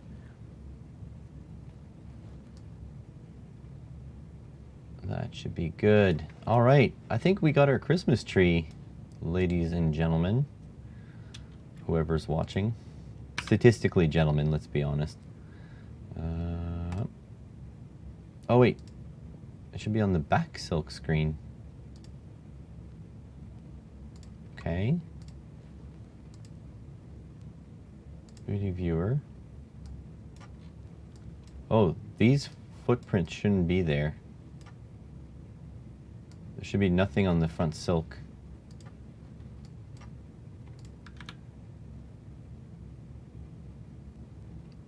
Yeah, no, it's not there. But what about the... Oh, I think... Yeah, there's this stuff that I have to get rid of. Yeah, so I'm gonna have to do this. I don't want any silk screening on it.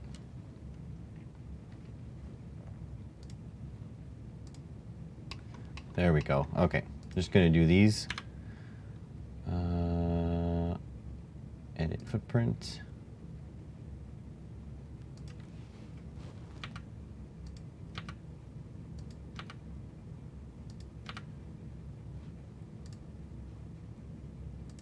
Okay, next one.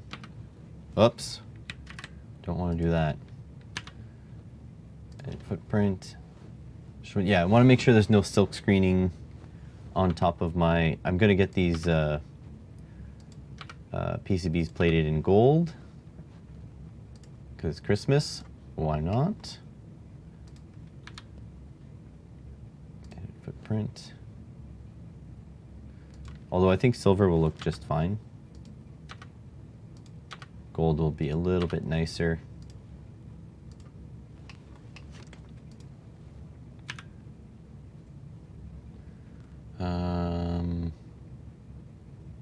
And footprint.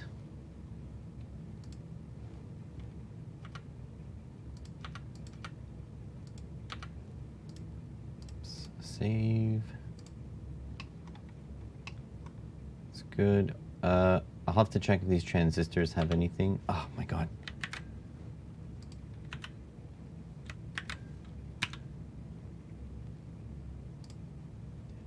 footprint. Yeah, me too. Hopefully it goes quick. I know it's gonna be a little bit.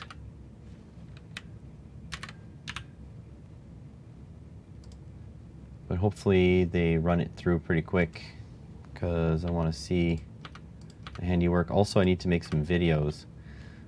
I really should be making a video today, but I got tomorrow off, so I'm going to be making videos tomorrow. 3D viewer. There we go. No longer any ugly footprints. That should be good. All right, so back silk. Time to write a message. Text.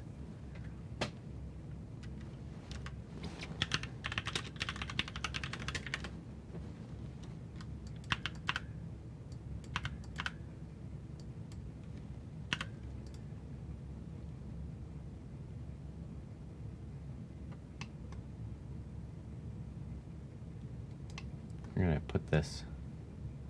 Maybe I'll just rotate it. Put it like here.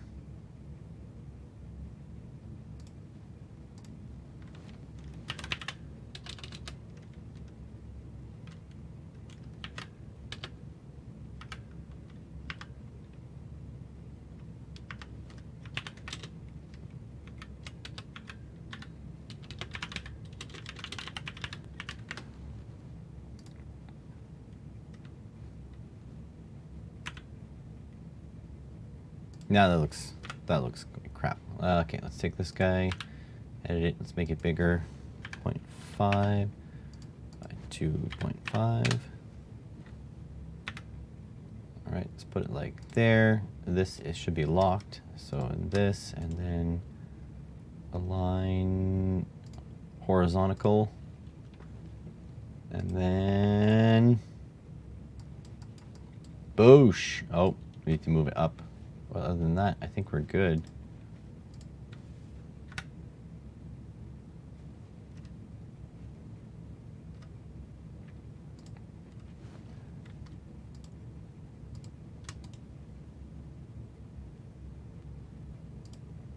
There we go. All right. Save this and then take a look at it one last time. Yes. That should look pretty sweet. Sucks I had to make tracks on the front, but it is what it is, man.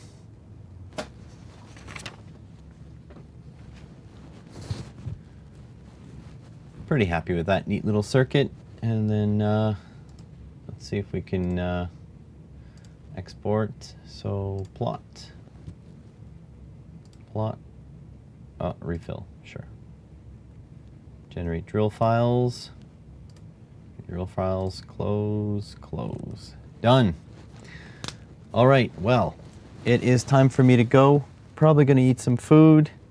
Oh, we're gonna go for a walk, I guess, and get some pizza for tonight. Just frozen pizza, but it's on sale, so I'm gonna go find some. All right, so hopefully all of you guys have a great Thanksgiving, American Thanksgiving. It is not Canadian Thanksgiving. And well, thank you so much for being here. Hopefully these things come in sooner rather than later. And yeah, I'll catch you guys in the video when I get around to making it. Have a good evening, everyone. Thanks for being here.